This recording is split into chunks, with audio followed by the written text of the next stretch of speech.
Welcome back to the Stag Raw podcast. This is episode 306. This episode, I'm joined by Anita Goodman, who resides in Taupō and is essentially retired. Well, has been retired for a while now, since 30. Anita has worked very hard through her 20s and even before that to amalgamate a property portfolio, and that facilitates her life now racing mountain bikes over long periods. She's gearing up for a 100-miler on the mountain bike around Rotorua. Sounds pretty intense. As she says, if you've seen the clip this week, she's into Type 3 fun. Might take a week or a month to realise that was a really, really good thing that you just did and was actually a lot of fun, and maybe I'll go do something else along those lines. We've had a few of those people on this podcast. Spent the weekend down in Hawke's Bay, working there at Cars, having a bit of family time, and meanwhile on the Instagram, Americans like Carl Reed and Simon Cochran out there doing the Blue Lake 24-hour. It looked very moist on your team, and Paddy Davin, he was out in the Hanua area, around the top of the Manukau Harbour there with a good crew. I think they went out for 5 hours working on their fuelling. We'll touch on a bit of fuelling in this podcast. It's a challenge. I consequently found out a couple of days later that the dinosaurs, the what are they? Something natural confectionery company. They've actually got wheat in them, so I did well to not get a sore guts. Well, not at the time, but a couple of days later. So I have to change up my fueling. I think I'll be getting into the liquid stuff, because to 2 hours there and got through 120 grams, and that's probably not enough fueling.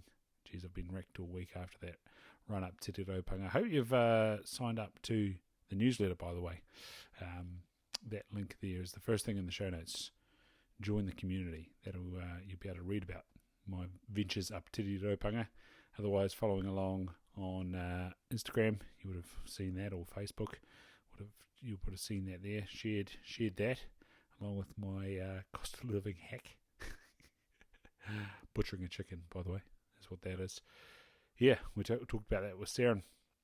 Right, if you could do us a favour to help a few more people learn about life less ordinary, people doing amazing things. This one personifies that. Life a bit different. Developing a housing rental portfolio through your 20s. That's a bit different, but well and truly paid off. So if you've enjoyed this podcast of Life a Little Bit Less Ordinary with Anita, if you could do us a favour and share it to your socials, that box with the arrow up, if you click that, it'll give you the option to go Instagram stories, then just slap that, and might as well click up the top there and tag me, or just tap on the screen and put at Ryan O'Connor NZ, and yeah, that'll be hugely valuable. Otherwise, slap those 5 stars. That'd be much appreciated. Right, without further ado, this is a longer one. Awesome chat. We go all over the place. It's lots of fun with Anita Goodman. Check it out. Enjoy.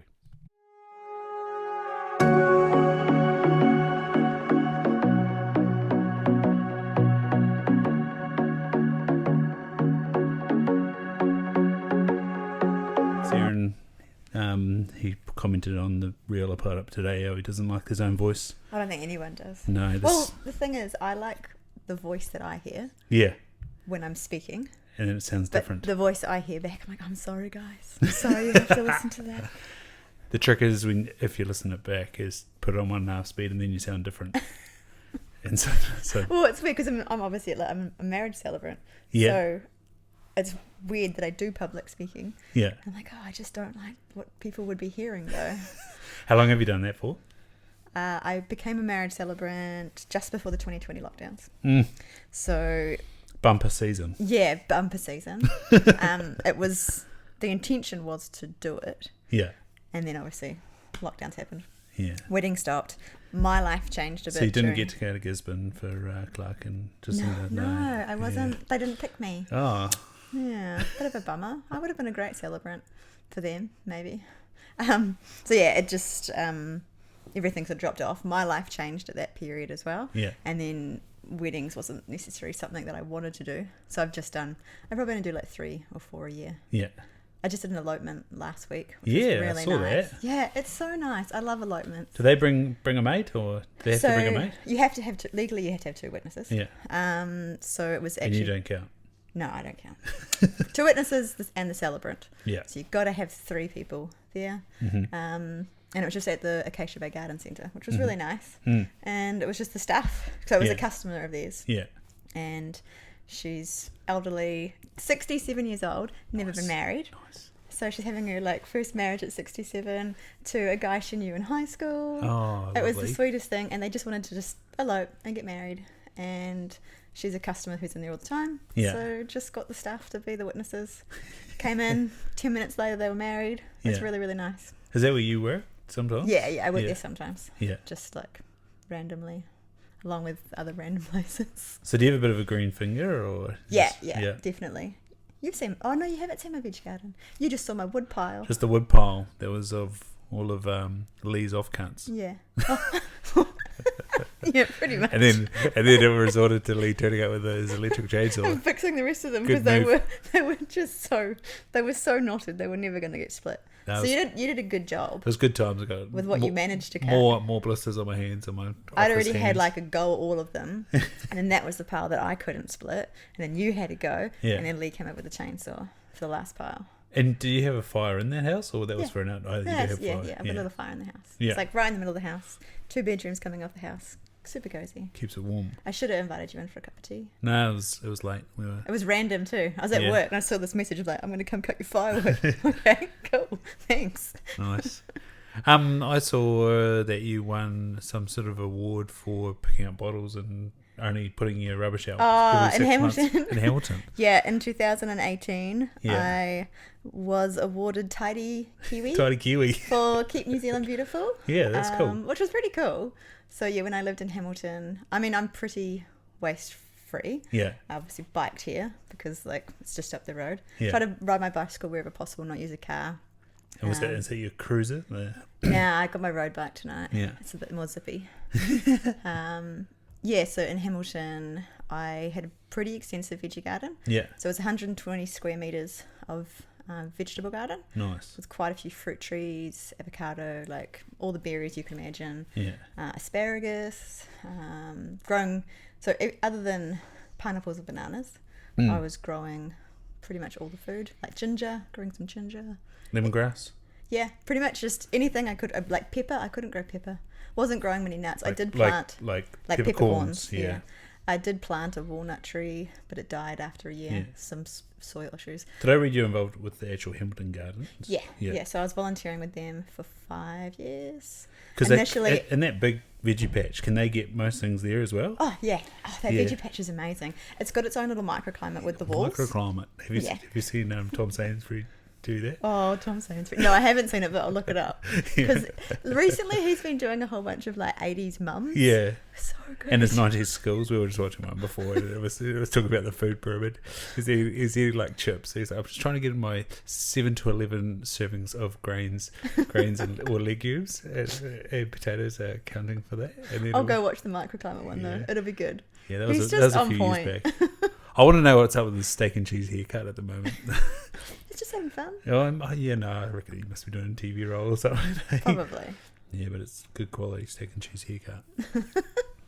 You're more blind. You couldn't have destroyed your hair with.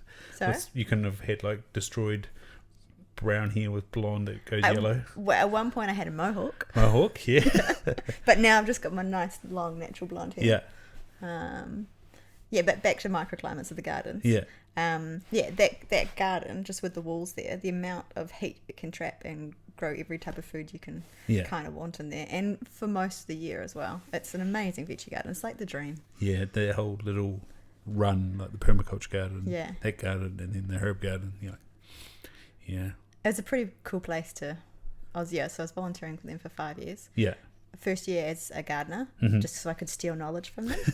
So I would. Were they old hands or? Yeah, most of them are. Oh, there's some younger gardeners in there. Mhm. A lot of them are older gardeners with just so much knowledge. Mm. So on Fridays for a year, I would go hang out there, move compost, Mm-hmm. clean up leaves, like just do all the prep for the weekend Yeah. in exchange for hanging out with one of the gardeners and just asking them a million questions. And that was across the whole garden? Yeah, so each week so they had a few different gardeners who would look after 2 of the themed gardens each. So each week I'd be with a different gardener. Yeah. And just like, hang out, do some jobs, learn a bit of stuff, learn more about the gardens. So what did you see develop? Tudor garden? Yeah, so while I was there, which was the last one they opened? The Surrealist Garden, and then the Mansfield Garden. Just trying to think. Just after I left was when the Egyptian Garden got opened. Then the Picturesque Garden was opened while I was there as well. Mm-hmm. But I was brought up in Hamilton, so I basically watched all of the gardens develop. I remember when the Renaissance Garden got opened. I think I was about 15 when that one got opened. Yeah. So, the gardens have been a big part of my life. Yeah. So I was a volunteer for a year of gardening, then in their information centre for a couple of years, and then a tour guide for a couple of years as well. So do you have any crossover with Seed Waikato? No, not me personally, but there's like... Because that's for their first sort of session started off at the gardens. Yeah. Yeah, I was the seed of that idea. There you go. Yeah, I was at I'd been in Christchurch and I'd been on to the young professionals there and had a bit of fun, and then came to Hamilton and I was like, where the fuck are all the young people? And then I was at Ryla, and that's where I met Gemma, and I said to her, we need to do something, and so we got started, and then all of a sudden Hamilton Young Professionals Pub were like, yeah, we exist, and then we kind of tried to work with them, and that didn't go anywhere, and I think they ideated Seed for about a year or so. By that stage, Billy was on her way, so I kind of had to stop being part of it. But then it turned into Seed, and I think it's still running. The Facebook page is still there. I'm pretty sure it's still running. It was still running, to my knowledge, when I was living in Hamilton. I left Hamilton 3 years ago. 3 years ago. Yeah, I went to... So Gemma left, finished up with them, that must have been 2 years ago, around 2020-ish. No, 2021, because I was in Tokoroa, so yeah. Yeah. Yeah, so what have you done with Cougar Park? So I'm... what have I done with it? Well, I haven't done anything with it. I've just joined the party. Yeah. So when I moved to South Waikato, I moved there with the intention of getting into mountain bike racing. Yeah. Because financially I could live really cheap in that area. And it was good access to Waikato River trails, right in between Rotorua and here in Taupō, which are the time were the key races that I wanted to do. Right. And then Cougar Park is a really, really good cross-country training ground. Yeah. And it's just nice and little. Can you run in there? Yeah, you can run in there. Yeah, I was looking at Strava the other day. And there's heaps. There's Cougar Trail Run that runs in there. Yeah, because when I talked to Dr. Walakona and Rotorua, he said, but Cougar Park. I was like, can you run in there? I just thought it was mountain biking. There's a so part of the Taupō Run series, they do one in Cougar Park every year. And then most recently we had 2 days in Taupo where they incorporated the trail run for the Saturday and then a mountain bike ride for the Sunday. It was wet and terrible and horrible. It was a disaster. No, it wasn't a disaster. The event was really, really fun. Yeah. But it was freezing cold and wet and slippery, and I think they're going to change the date for next year. Yeah. But yeah, definitely there's a couple of trails that we have signs for no running on them just because of the way the bikes will be going. Yeah. But definitely running trails in there. For sure. Oh, well. And you just now have to enter the Cougar Trail Run. Yeah, and I don't have to drive 60 k's down to the Te Ropinga. Yeah, so on a track that's no longer maintained, which wasn't too bad. But if you're out there and you want to trail, go do Te Ropinga and keep it open. Because, could do with a few more people up and down there rather than just deer. Yeah. So what I do with Cougar Park, I'm on their committee. And I'm kind of like the token female because I'm the only female. Yeah. The woman before me had been with them for about 15 years, and I think she was waiting for another female to come along. She was getting a bit tired, and then she left. So after about 4 months of me being there, she's like, "Sweet, I'm out." I mean, she's still in the area and she's still involved. Yeah. And she always will be. But she's like, "Great, there's another chick on the committee." So So what's the club like there? It's little. Yeah. But the guys on the committee are amazing. Are they competitive or no? I'm the only competitive one, one of the guys used to race when he was like in his like 20s. He's in his 50s now. Yeah. And his son races, but they're not a competitive club. They want to be, but Tokoroa is such a small community. There's, I think, myself, and maybe 2 others who are competitive. I'm the only cross-country racer. The other 2 are like downhill. Although I think only one of them is actually racing now. So there's not many of us who do the racing. Does the fact that most of them work shift inhibit their ability to be competitive? Oh, I think they don't really want to. They just like mountain biking, and they just like having a park. It started out on Taupō Road with the original park, which I don't know anything about. I hear stories about Big Rock and what an amazing mountain bike park it was, but it got converted into dairy, and then they shifted to where Cougar Park is. But yeah, the committee there are awesome. I am constantly blown away by how much they put into it. Yeah. It's a completely volunteer club. There's no trust or anything else involved. They do all the funding. They raise all the funds. As in they fundraise. Yeah, they fundraise. But for a lot of it, they, some of the guys are putting their own pocket in. So much time. So are they accessing pokies and alcohol trusts? Or? Yeah, so Grassroots is one of them. Yep. South Waikato District Council do a bit, and then other little bits and pieces here and there. There's a small amount that comes from people who actually use the park, which would be nice if that was more. Yeah. Because I always find it funny. People will happily go out for dinner or some beers. Yeah. And they'll spend like $150 for 3 hours out at a pub. Yeah. They won't spend $35 to help a mountain bike park for an entire year. Yeah, yeah. And I'm just like, where's the value for money here, guys? Like, where's your priorities? $35. Yeah. You're worth spending like $8,000. So what's that? What there'll be as a membership of the course or whatever? Yeah. So for club membership, it's $35 a year. For an individual, $45 for a family. Oh wow. So it's a donation, and I am a member of a few clubs because it's a donation to keep clubs going. Is it classed as a donation? I think you can class it as I think it's a club membership. But you can make donations, and a few people make donations. But yeah, I always find it weird when people will happily spend thousands of dollars on a bike. Yeah, yeah. $7,000, $20,000 on a bicycle. Oh, I don't want to spend $35 on a club membership though. It should be free. What? Well, do you know how much Adventure Park costs in Christchurch? Nah, I don't actually. Yeah, I must ask my brother. He's up there twice a week. Yeah. Because you can get like a season. Yeah, I think it's so we can use the lifts. Yeah. I mean, I just bike up there. Yeah. I don't use the lift. No, Andrew's very much downhiller. Yeah. broke his wrist the day before his birthday 2 years ago, but he did it nice and cleanly, so he got a titanium plate, and it wasn't so bad. But yeah, not good. Which is, I think. Thankfully, I haven't broken anything yet. I had a crash. So the FOC 100, which was a 100-kilometer race last year. Yeah, it's going to happen eventually. I know it's going to happen. I just hope it doesn't happen before a race. Have you got shears and K-tape? I have you seen one of my, like, there's a photo I put on a little while ago. Your arm and then your other leg. So I've recently really hurt my arm, and I was using up all the last of my tapes. Right. So I was just like, I'm just going to have some fun with this. Multicolored. Different coloured tapes everywhere. I was like, oh man. It's like a kaleidoscope of tape. Yeah. Trying to, like, being old and trying to ride a bike. I'm like, yep, I'm falling apart. But it's cool. I can still do it. It's fine. Bit of tape, good to go. I need shears though, because now doing longer distance stuff, I've taped pretty much every time I go for a ride now, just to keep everything okay. And then definitely tape in a race. So I'm going through a lot of tape. Are these things diagnosed like wear and tear injuries? Are they? Or so. My elbow came from a crash that I had in January down in Oamaru, which I was really responsible about and didn't do anything about it. I was like, it'll be fine, it'll be fine, it'll be fine, it'll be fine. Not fine. And then my knee is an ongoing issue when I got into mountain biking. So I was a weekend warrior. Well, not even that. I was riding a mountain bike maybe twice a year before I decided I want to race bikes. And then went from riding a bike twice a year to riding a bike a few times a month to then riding it like a few times a week. And my knee didn't cope with sudden change, got bursitis, ruptured, big issues, and now it's a kind of continuous thing with the bursitis.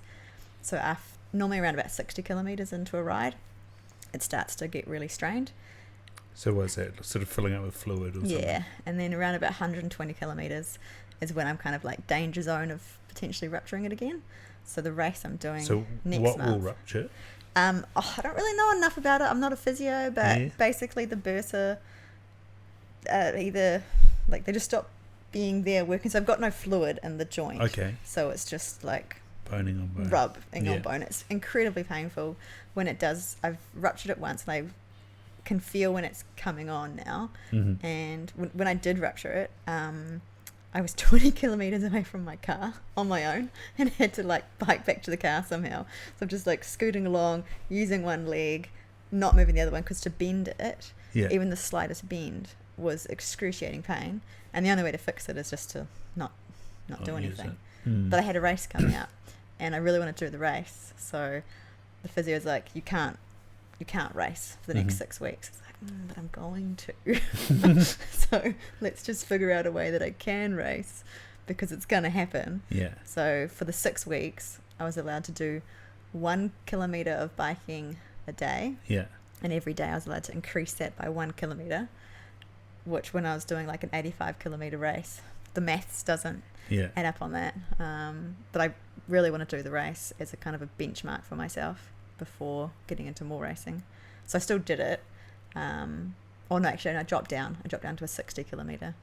But I got third with a busted knee. Yeah. And that's when I decided, I was like, right, cool, if I can get third in a race with a busted knee, I'm going to commit to race life and start racing bikes. So what did you do to get it?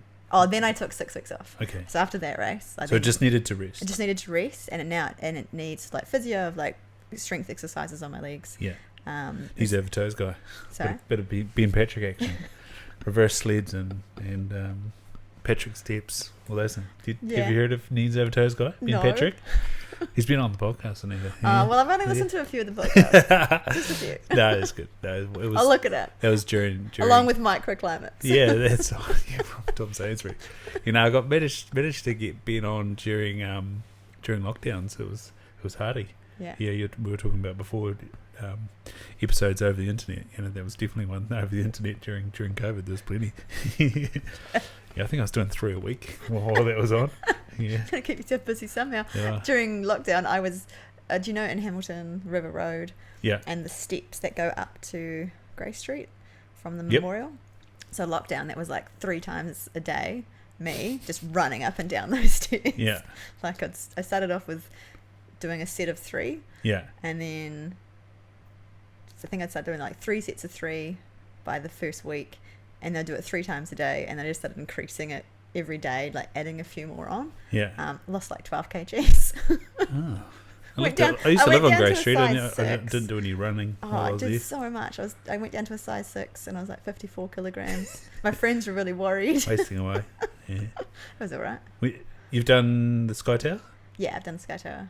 Did that help? Was that around the same time? Oh, no, that was way later. So I did Sky Tower last year. I got... What sort of setup did you do? 7th, I think. I wanted like top 3 for the females. And I got 7th. So it was about... I think it was 16 minutes for me. Mask on, mask off. Oh, mask on. Like Don started. Yeah. For sure. Yeah. It was interesting because the guys had sort of said to me, it's really hard to explain doing Sky Tower and the intensity and the kind of the pain that you'll go through. And I was like, guys, I do marathon events and I bike for like a race for 10 hours non-stop. Like it's fine. I'm sure I can handle a 15-minute run up some stairs. It was a whole different kind of pain though, especially the last couple flights. I went to run and I couldn't run for the first few, so I just set a steady pace. And then the last couple of flights, when you're near the end. Have you done it before?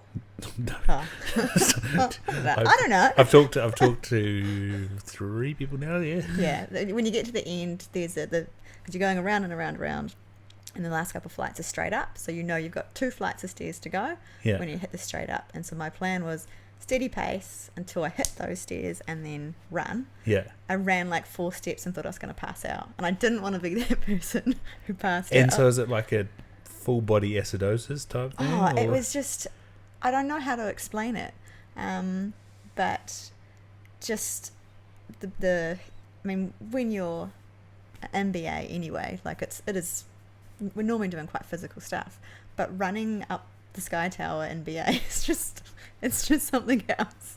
And yeah, I got really, really dizzy. Thought I was about to pass out just from heat as well, because the heat exhaustion in there is pretty real. And you're also just carrying all that extra gear up the stairs, trying to race it. Adrenaline's kicking in too.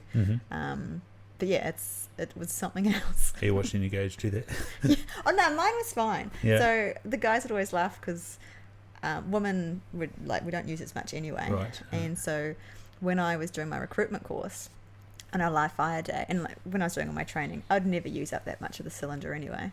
And so on recruitment, went in, did live fire, came out, we read my reading to the guys, and like, have you even done anything? You can go back in again. Yeah. Oh man. So sometimes I'd like do heavy breathing just to try and use some more up, because I wouldn't use much at all. So it was good though, because it meant that I didn't need to be changed out. I could keep going in and fighting a fire for ages. And so you're a volunteer? Yeah, volunteer. Yeah. And so you still do some training in Rotorua, right? Taupō. Taupō, okay, Yeah, right. so It's on the station. Yeah. So I was an active firefighter in Patararu for like 18 months, and pretty active in a small town like that. Yeah. It was a lot. It was a lot. Here in roster call out, right? Yes, so not really. We have a weekend on, one weekend on every 4 weeks, where we had to be there 6 p.m. Friday through to 6 a.m. Monday. Right. You go to the station? Or you just be at home. Yeah. But that was the weekend you're there to ensure that the appliances could be manned. Yeah. And then the rest of the time, you just get there if you can. Obviously, work always comes first. You've got to have a life. But it was to ensure that we could be there for the community, because it was really needed. My very first weekend on the job, I did 6 calls in less than 36 hours, which was a real wake up to. And were most of those accidents?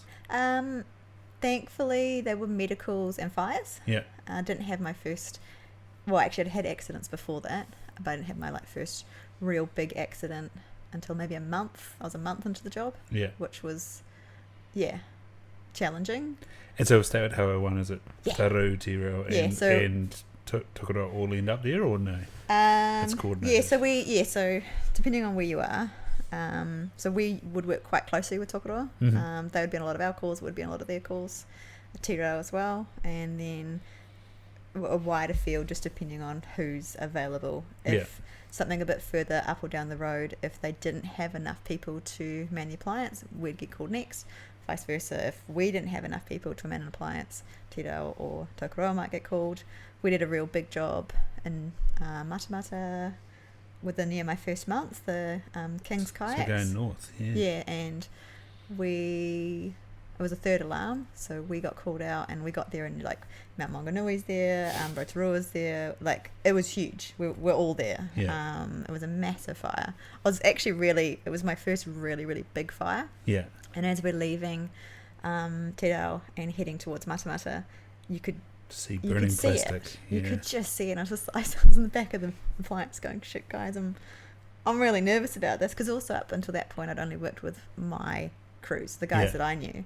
I'm about to go to a job where there's appliances from all sorts of other stations, and working with other teams, and just got like really nervous about how I was going to do. I didn't want to embarrass the team. I wanted to get it all right and do the right job, and it's a big fire, but they all look after you really well. So once we got underway, it was fine, and then suddenly it was 1:30 in the morning. Wow. And time just disappeared.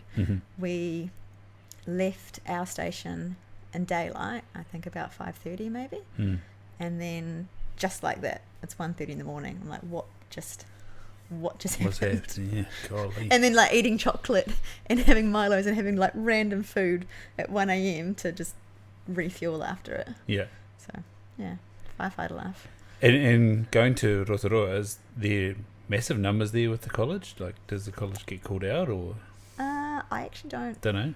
No, we don't. The college doesn't get called out. Like when you're on course, you're just on course. Just on course. But when I was there doing my course, a whole bunch of the career guys are doing their course. You're not on call when you're out on your training though. And when I finished my course, because we also were kind of a bit down in numbers because of COVID restrictions and the COVID mandate, a lot of people were choosing not to get their vaccinations. So when I got back, I was sort of like put straight in. Yeah. Like, by the way, like I finished my course, I don't know, 12 o'clock on the Friday, and then got a text from the station officer saying, oh, cool, by the way, you're on as soon as you get back to town. Wow. I had a job interview that afternoon, so I went from course straight to my job interview, and the first alarm was literally as I was walking out of my interview. Yeah. And so straight to the station, and there we go. And for that entire weekend, I'd do a job, come home, have a shower, sit down, siren would go again. Go to do the job, come home, sit down, have a shower, siren would go again. And then like one really dumb one where, I mean, not dumb in the sense it needed to be sorted, but annoying in the sense of people being useless and not taking into account the bigger picture of what they're doing. Just cars being burnt out. Yeah. It's such an annoying one to go to because it needs to be put out, it needs to be sorted, especially if it's in like a paddock or it's a bigger fire risk to the surrounding area. But it's just so frustrating at 2 o'clock in the morning having to go up to put out a car because some stupid teenagers have thought it's fun to light a car on fire. It's like, yeah, you've really wrecked my weekend, guys. Like, so what is it like? Usually some unregistered car that it's just like they've done a burnout and crashed or a little a stolen bit. car or whatever. I mean, I don't know what happens where the cars have come from, what's going on. Or it could be a car that's been crashed on the side of the road for a while anyway, and then someone goes past and decides to light it on fire. It's just annoying. It's really dumb. Then you get rid of that Beamer on set Highway 1. It was like one of my first jobs was a car at 1 o'clock in the morning. It's like, this was being burned out. This is dumb. Yeah. Oh god. I don't want to get out of bed for this. But it's got to be done. Yeah. I don't mind getting out of bed at 1 a.m. when someone needs help. That's why I joined. I joined to help people and help my community, not just clean up after little shits. It's annoying. Definitely. Yeah. So what was Swift? What was that about? Swift. Yeah. Swift is the South Waikato Investment Fund Trust. Yeah. So their role is just helping with economic growth in the South Waikato. So if they're the ones that put up those new signs? No, that's the council. That's the council. Is that like the welcome to... Yeah, that's council. So Swift does work really closely with council, but Swift are their own entity. Yeah. Mostly doing loans for businesses that want to start up in South Waikato or want to relocate to the South Waikato. They were really involved with the new trades training centre, so that's that was them to get that one in there. Lots of other little projects and business grants to help with training or upskilling people. So that's with Toi Homai. Yeah, so that's the trades training centre, but then they also do a lot of little grants for businesses to help upskill staff, get more employment in the area, anything that's going to help the South Waikato. So would they have had anything to do with OV, the new dairy plant, or no? No, that was nothing really external. to do with that. That's that's not. Well, I mean, they might. I was only with them for 6 months, and in that time, I was trades training centre. Getting licenses for all the teenagers in South Waikato, which is a huge project, which I think they're still, well, they should be doing it. It's an ongoing thing. Like car license? Yeah, car license. Yeah. So the goal was that every kid in the South Waikato before they finish school has a full driver's license. Hugely ambitious, achievable, but hugely ambitious considering that also a lot of kids drop out of school before they could even get a license for the time that it takes to get one. But an awesome thing. It was a really ambitious... How was that sort of calculated as a social impact?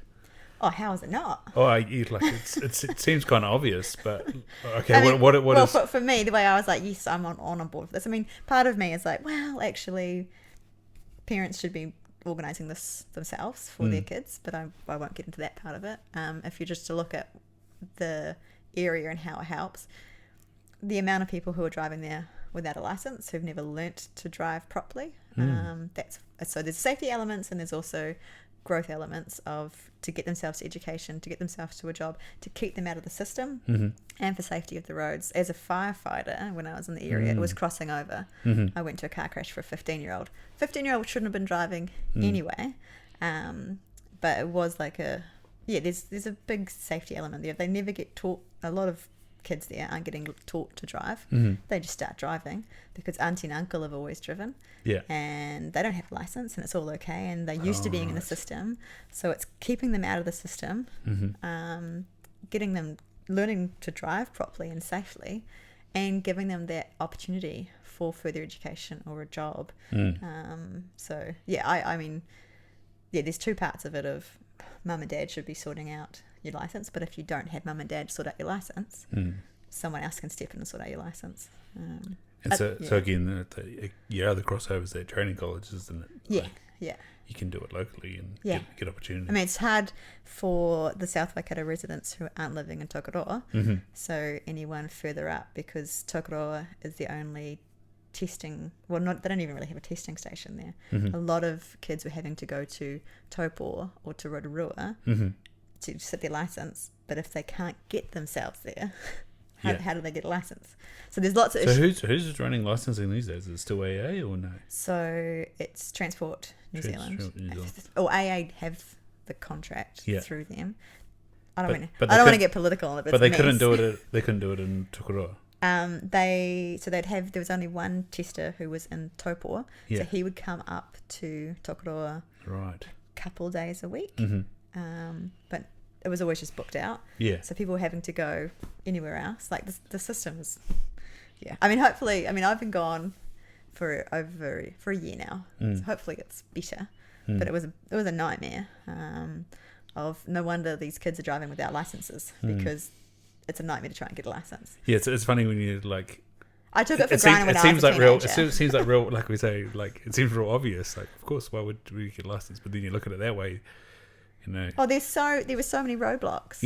And like, I grew up in Hamilton. There was heaps of testing stations. It was really easy. I had supportive parents. I could bike wherever I needed to, and like it was really, really easy for me in Hamilton. Go to a small town. Well, even the same for me in Invercargill. We lived 10 k's out of town, but I could still bike to town. And then when it was time to get my license, I just went and did it. It was piece of piss. My parents actually had to slow me down. They were like, "No, man, just hold off a little longer." Well, if you don't have the support and you're in a small town and you can't actually get to anywhere to do it. But I did like defensive driving as well. Did pro drive as well. You know. I did defensive driving, and also now the defensive driving is, I think, sometimes more important just to get that license faster. Because I got my license. I had a full license by the time I was 16, I think, because I could get my learners at 15. 15's. Maybe I was like just before I was 17. It could take you 18 months. I think it was like. So just it was before I was 17. 6 months you learn it, 12-month restricted if you're done defensive. Yes. But now I think they can't really have a full license until they're 18. Whereas I had mine the day after my 17th. I'm sure I had mine before I turned 17. That's why I said my parents slowed me down. They're like, my dad's like, you need a license. Keep it restricted just a little longer. I had to go do things, get life done, go to work, earn $1 million, buy houses, retire at 30. Go race bikes. I had too much to do. Should have done it the other way around. Be broke and race bikes, and then racing bikes retired is way better than racing bikes broke. Get the drive. I would have loved to do it when I was a teenager. But I wasn't in a position to do that. I didn't get into bikes until 33. Because money and life. It would have been great to do it as a teenager. I would love to have rich parents who could, buy me bikes and send me off racing. But like I say, $7,000 bikes. That's not the reality. So, like, what's the scene like in New Zealand for mountain biking? Well, what category are you racing? So open or? So I do cross country. So there's a few different types of mountain biking. You've got downhillers, which take a shuttle up. They learn one downhill run and they perfect it, and they go at speeds which are absolutely insane, and if it goes wrong it's a real issue. Then you've got enduro riders, so they'll do the sort of longer distances, but they're only timed for the downhill section. So they've got to bike up the roads and bike between all the sections, but they're only timed for the downhill. And then you've got cross country where we bike everything and we're timed for everything, and we do. So I do longer distance. So the one I'm training for at the moment is 100 miles. It's 160 kilometers. Longest I've raced before that is 135 kilometers. So this is gonna definitely be the toughest race I've done. But the scene, I don't know what the scene's like. just hang out. But is it a quick step to go internationally, or? Oh, no. I'll never go international. I'm not good enough. If you got enough money, okay, probably. If you get the right sponsors, if you get picked up early, if you're in Rotorua and you know the right people, but probably, like, if you're good enough, definitely. If you're winning races, you'll get picked up. But you need to be winning races consistently, and I suppose to get picked up. And is that because internationally the field is just so massive? It's massive and it's strong. Yeah. And I think also to get picked up you need to be younger. Yeah. No one's picking up a 37-year-old mountain biker. No. Different vibe. As we said before, they're the ones who can afford the $7,000 bike. A friend, she's just gone and done her first European season as a 37-year-old mum, which was amazing. I loved following her story doing it. And it was like she knew it was going to be hard. She knew she wasn't going to place well. Even though she's doing extremely well in New Zealand nationally, when you go international, there's just the competition is. And what is the racing like? Is the field like bossier and like pushier? Well, I've never raced internationally. I've got no idea. What does she say? Well, I haven't seen it yet. She lives in Wellington, right. So I haven't caught up with her about it. I really want to hear about it. Yeah. From what I was seeing over a trip, she was having a great time, but she was at the back end. Yeah. So how does it start? You say your time, do you so depending on, some are a gun start, and others are like a mat start, but so it depends as well as the distance, or if you're doing a lap race. Again, depends on the discipline. So for a lot of the international ones, it's a sort of a course, which can be anywhere between 5 to 10 kilometers, and you've got to do a few laps of it. It's based off the leader of the race. So they've got to do, say, 6 or 7 laps, and once they finish, the race is over. If you start falling too far behind, like if you're going to get lapped, you then get pulled off course. And people do, like some riders will only manage to do 2 laps of a course, and then they get pulled off the race because the one who's winning it is just so far ahead. You still get points, your race still counts, and then but you might only do 2 laps. And I've done a couple races in that format, and the race still counted, and there was actually one I did it was a real dumb story, embarrassing story on my part. It was my first attempt at doing a Cycling New Zealand elite event. I was doing the cross country XCO series in January this year. I've never done it before. Bit of pressure because it's Cycling New Zealand, and I was pretty nervous and scared about it. Had done a race in Oamaru the week before, where so when you're in my elbow smashed it open, got infected. Was pretty yum. All the elite women and the elite men all raced together, which was also quite terrifying because the elite men are just so much faster. I think they lapped me on the 3rd lap, maybe. Like, they're just so fast. It's insane. And so elite men and elite women raced together, and then for the Christchurch race I assumed it was the same thing, and then I showed up to the race to learn that actually the women and the men are separated, which is nice. So there was all the women doing a race and then all the men doing a race, so I missed my race. Like, I showed up halfway through my race. I was like, shit. And because I'd had a crash the week before, everyone thought that I just pulled out and I wasn't going to race. I was like, no, I'm here to race. Damn it. And I was really lucky because it was a Cycling New Zealand event, and in theory that was that. I missed my race. Tough shit. Like, it was like, it's my first season, I don't know what's going on, this is what happened at the last race. And so the commissaires were really forgiving of the mistake and could understand how I made the mistake. They said, cool, we'll let you race so that you get your points for the season, but you're going to have to race with the men and you're going to have to race at the men's pace to do the race. It's like, what? I raced them last week. I can't do that. And so the UCI rules are like 80% of the winning the leader of the race. So I had to be racing at like 80% of the top guy. Yeah.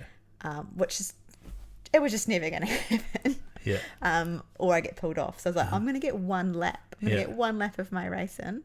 But cool, all right, let's give it a crack. It means I collect my points for the season. I'm very lucky that I am allowed to race anyway. And so were the points based on your position?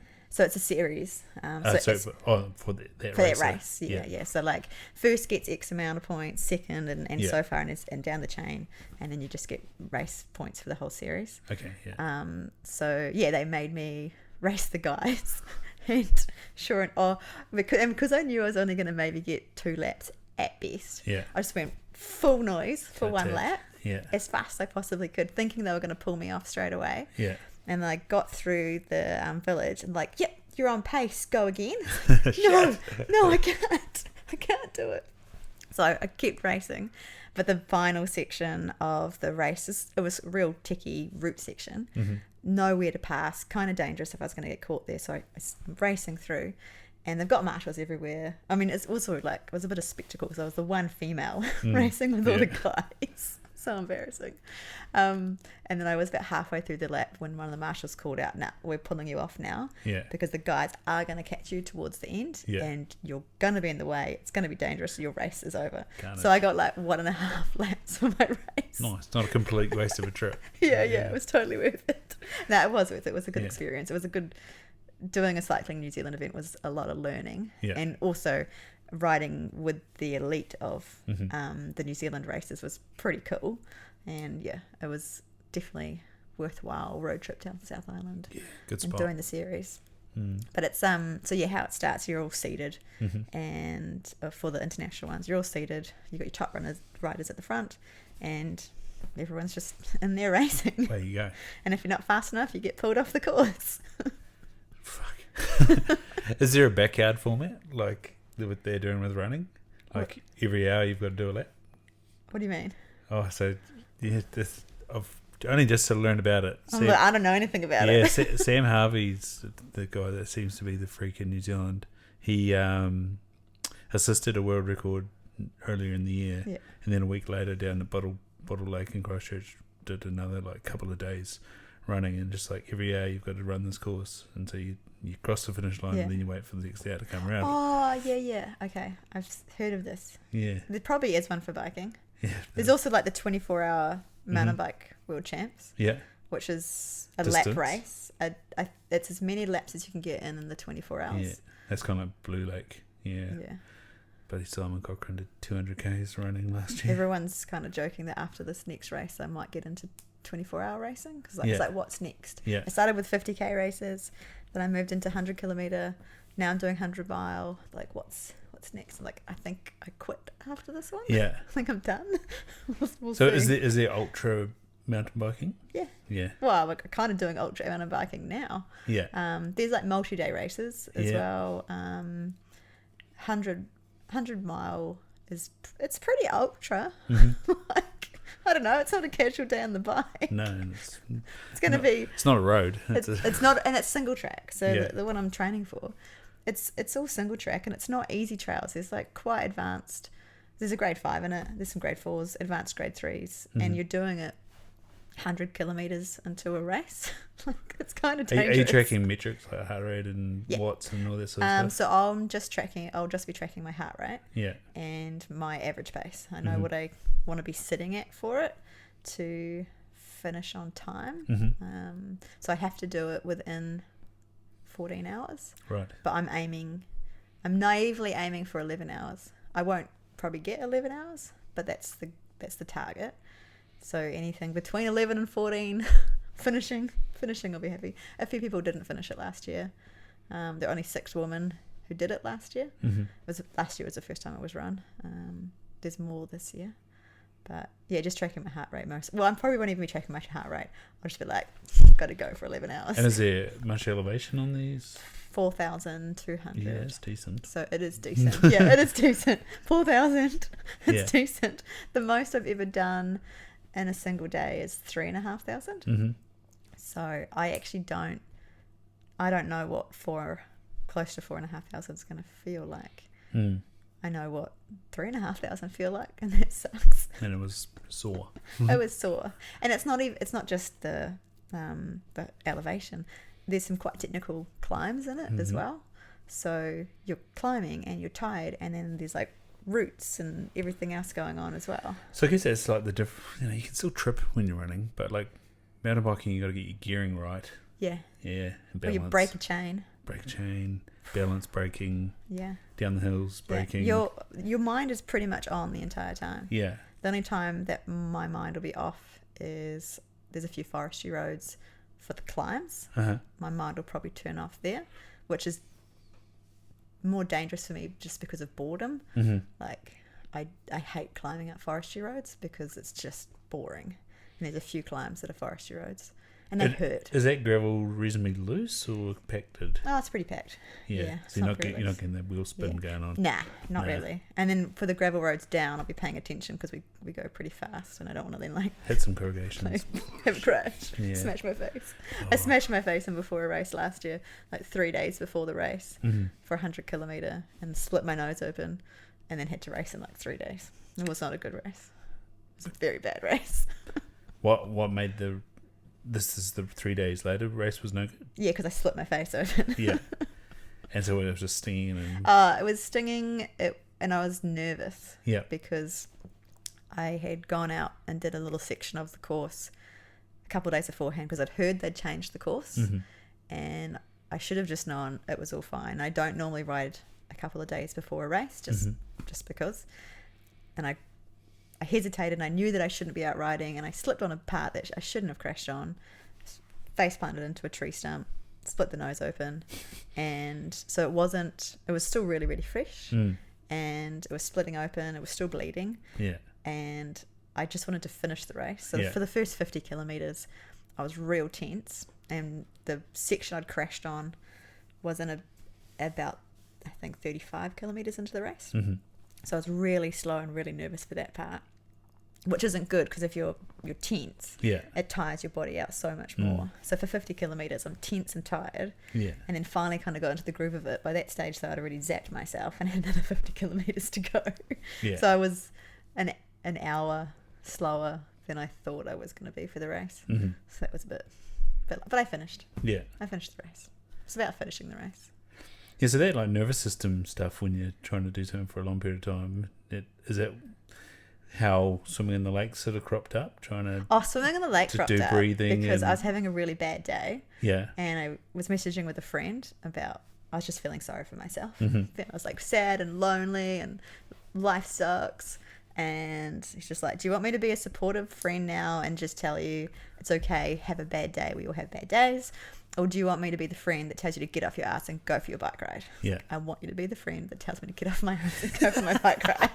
Because I had a training afternoon. They're not your coach either. Yeah, I have a training afternoon I was supposed to be doing, and I just didn't want to do it. Yeah. So he's like, send me a text, like, get off your ass, go for your hour-long bike ride, meet me at the lake, we're jumping in, you'll feel better. It's like, cool, that's the text. So do they do swimming in the lake already? Yeah, he does it every day, pretty much every day. Yeah. And it was my first jumping in the lake. I've been here for a year. I'd swum in the lake twice that summer, I think. And that was my first winter swim. Yeah. And I was really lucky. It was a beautiful night. Yeah. It was just perfect. The water was still. Yeah. The mountains there, an amazing sunset. So I was very lucky that my first ice bath in the lake was a really, really beautiful evening. And jumped in. We probably hung out in the water for maybe 10 minutes. Nice. And then that started it. I got like addicted pretty much straight away. It's like, why? Because I got home, I biked back up the hill, got home, and I just, from having a really, really, really very low day, was suddenly like, I'm in love with life again. Yeah. And they do say, like the ice baths, what it does. Yeah. It's like a drug. Oh yeah. And just like, okay, this is going to be a thing. Yeah. And so that's where it kicked off. Yeah, I did that one last Friday, and I definitely had a great day. Yeah, you do. Yeah. You're just so happy afterwards. Yeah. I mean, it's a bit, because I can't do the cold showers. Yeah. I would way happier jump into the freezing cold lake before I have a cold shower.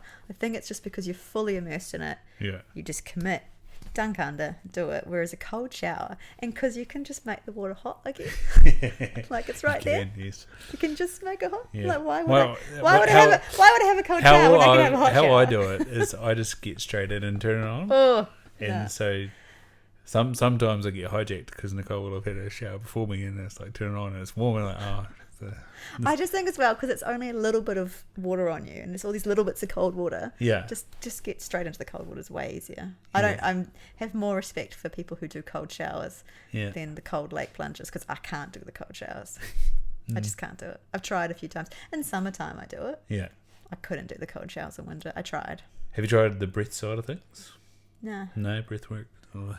I should. I probably should. You could do it. Yeah. I'd be warned with it. Like it can take you to some pretty crazy places. Yeah. Yeah. I'd say probably being facilitated would be a good idea. Oh yeah. Okay. Yeah, and having someone to do decompress with afterwards is always good. I'll look into it before I get into it. Like it can be some pretty intense shit goes down. Yeah, which tread with caution.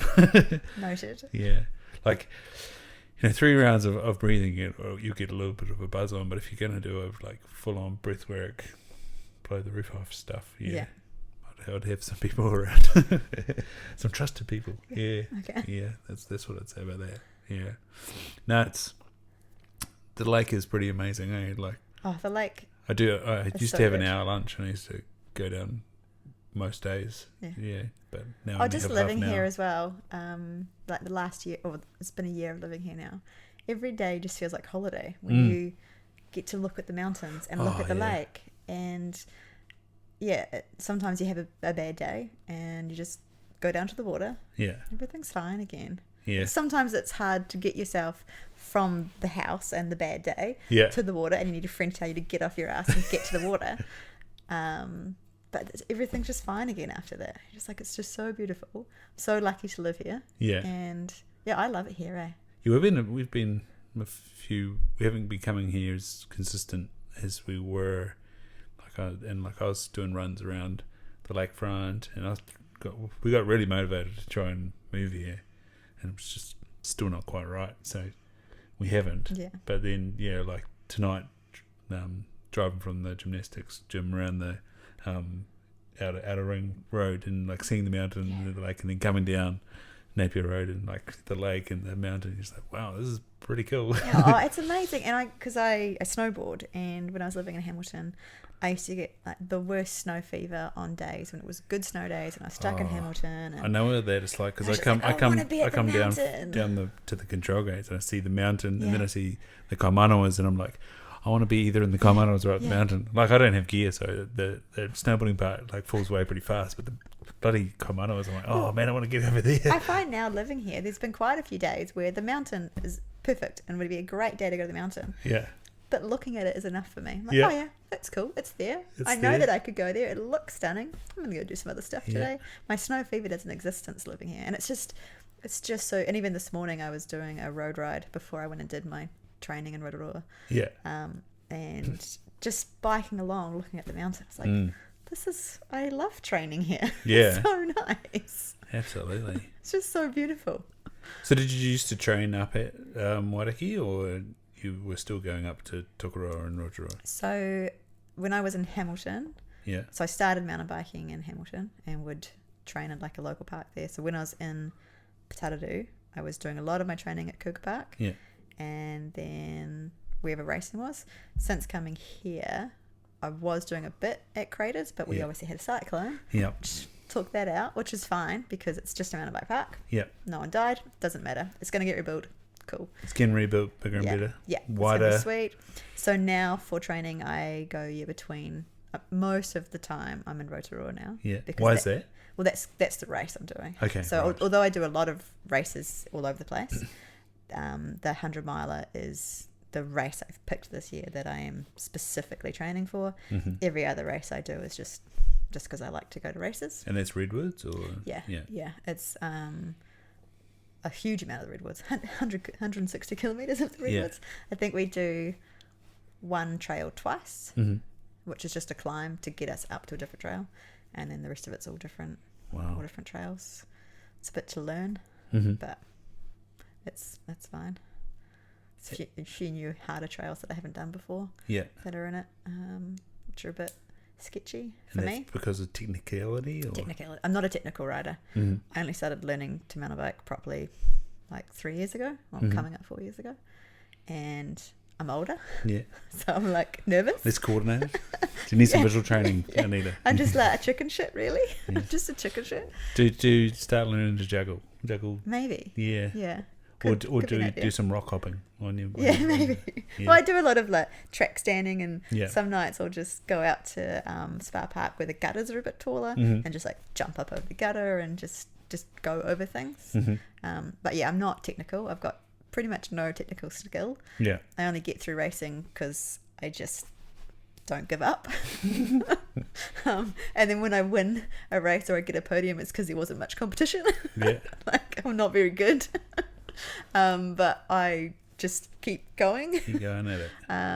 So yeah, my technical skill's not great, and I mean it's better than some. Yeah. But it's not where it should be. There's still sections of this race coming up next month that I'm going to walk. I don't have enough. I probably have enough time to learn. I don't have the confidence. I've had too many crashes. I know how much. Are you able to bring people with you?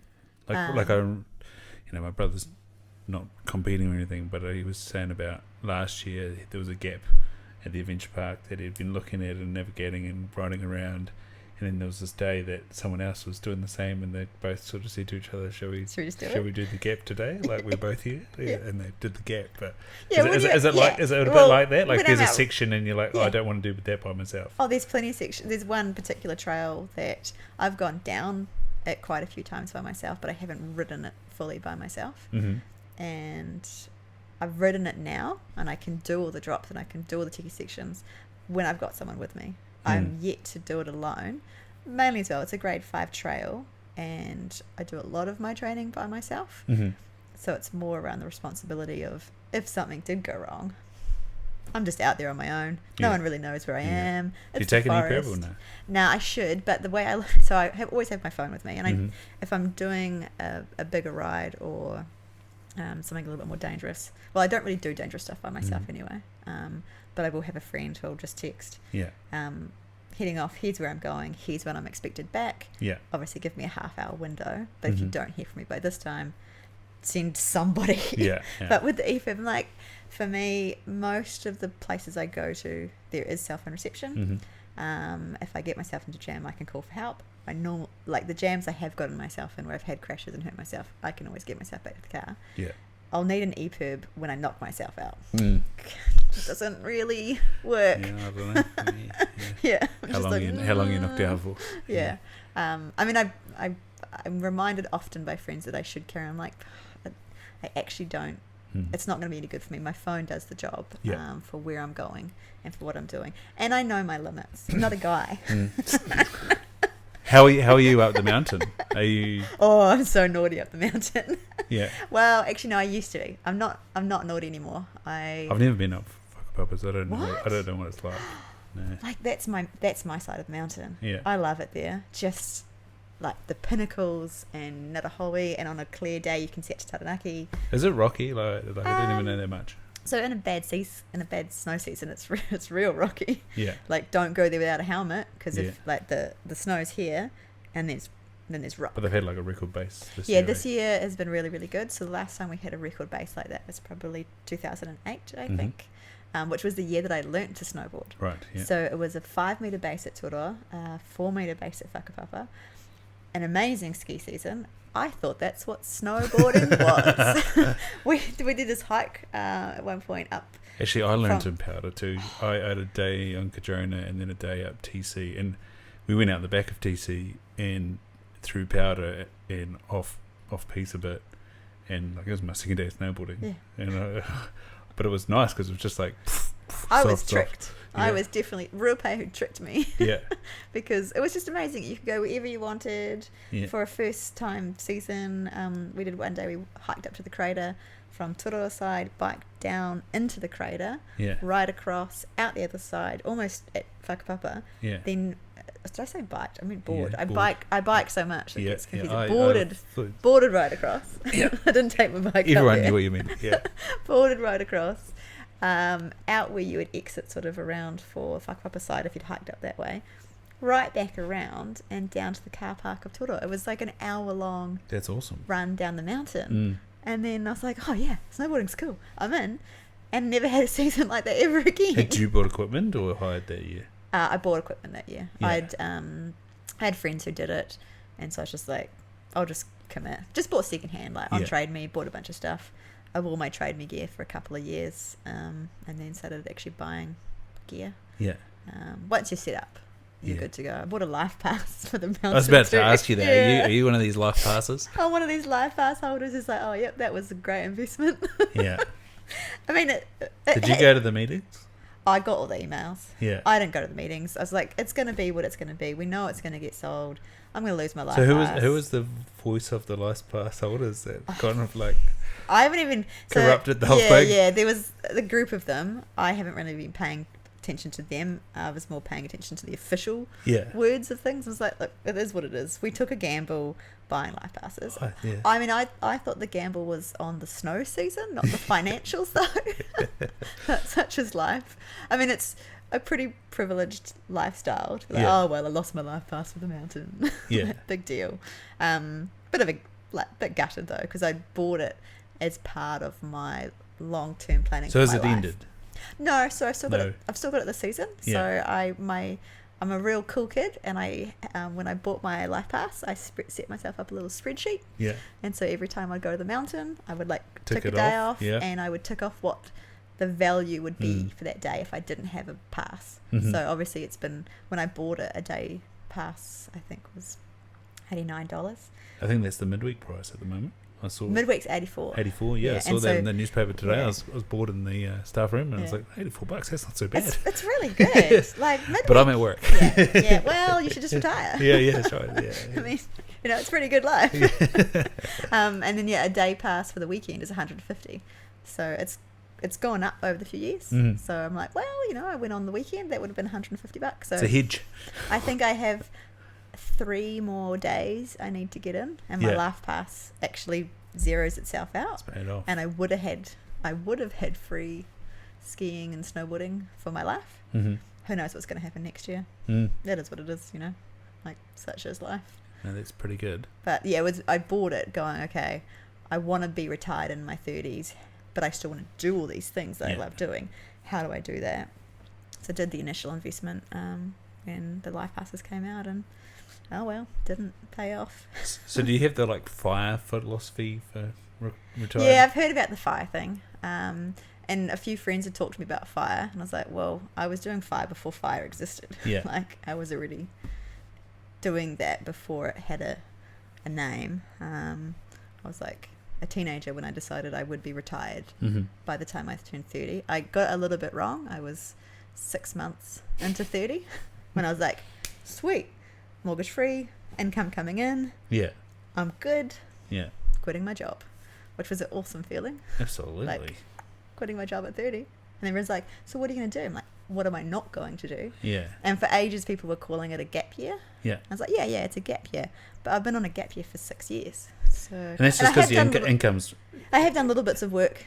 The income's consistent, though. Yeah. So, I mean, it's a bit different now. I was in a long-term relationship, and when I exited that, I did have to give him half. But I'm still in a fine position. But yeah, for the first years of my 30s, I had enough income coming in off my properties. I paid off my mortgage. I also lived a very simple lifestyle. So the stuff going way back to the start with the Keep New Zealand Beautiful thing. Yeah. I live a very low waste lifestyle. So I grow my own food, repair things, try not to buy too much stuff. Yeah. So my expenses are relatively low. And then also would do things. Save tennis outfits for dress-up parties. Save tennis outfits. Not even just tennis outfits. Save all the ski outfits for ski parties. Just like live at the op shops. Yeah. The tennis outfit, I got that when I was 20, volunteering in an op shop. It's been worn twice. Yeah. But it was just this amazing. It still had its labels on. It came in brand new. Yeah. From the 80s. Someone I don't know, just gave it the I option. actually must ask my grandma if she's still got those tennis rackets. They're so fun. Yeah. Volunteering in an op shop. I did it for like 4 months. Yeah. And was doing all the sorting. Just the stuff that would come through. Yes. It's amazing. I had a patient the other day. They're from Tikawiti, and they said, the best op shop's in Te Awamutu. I said, yes, I know.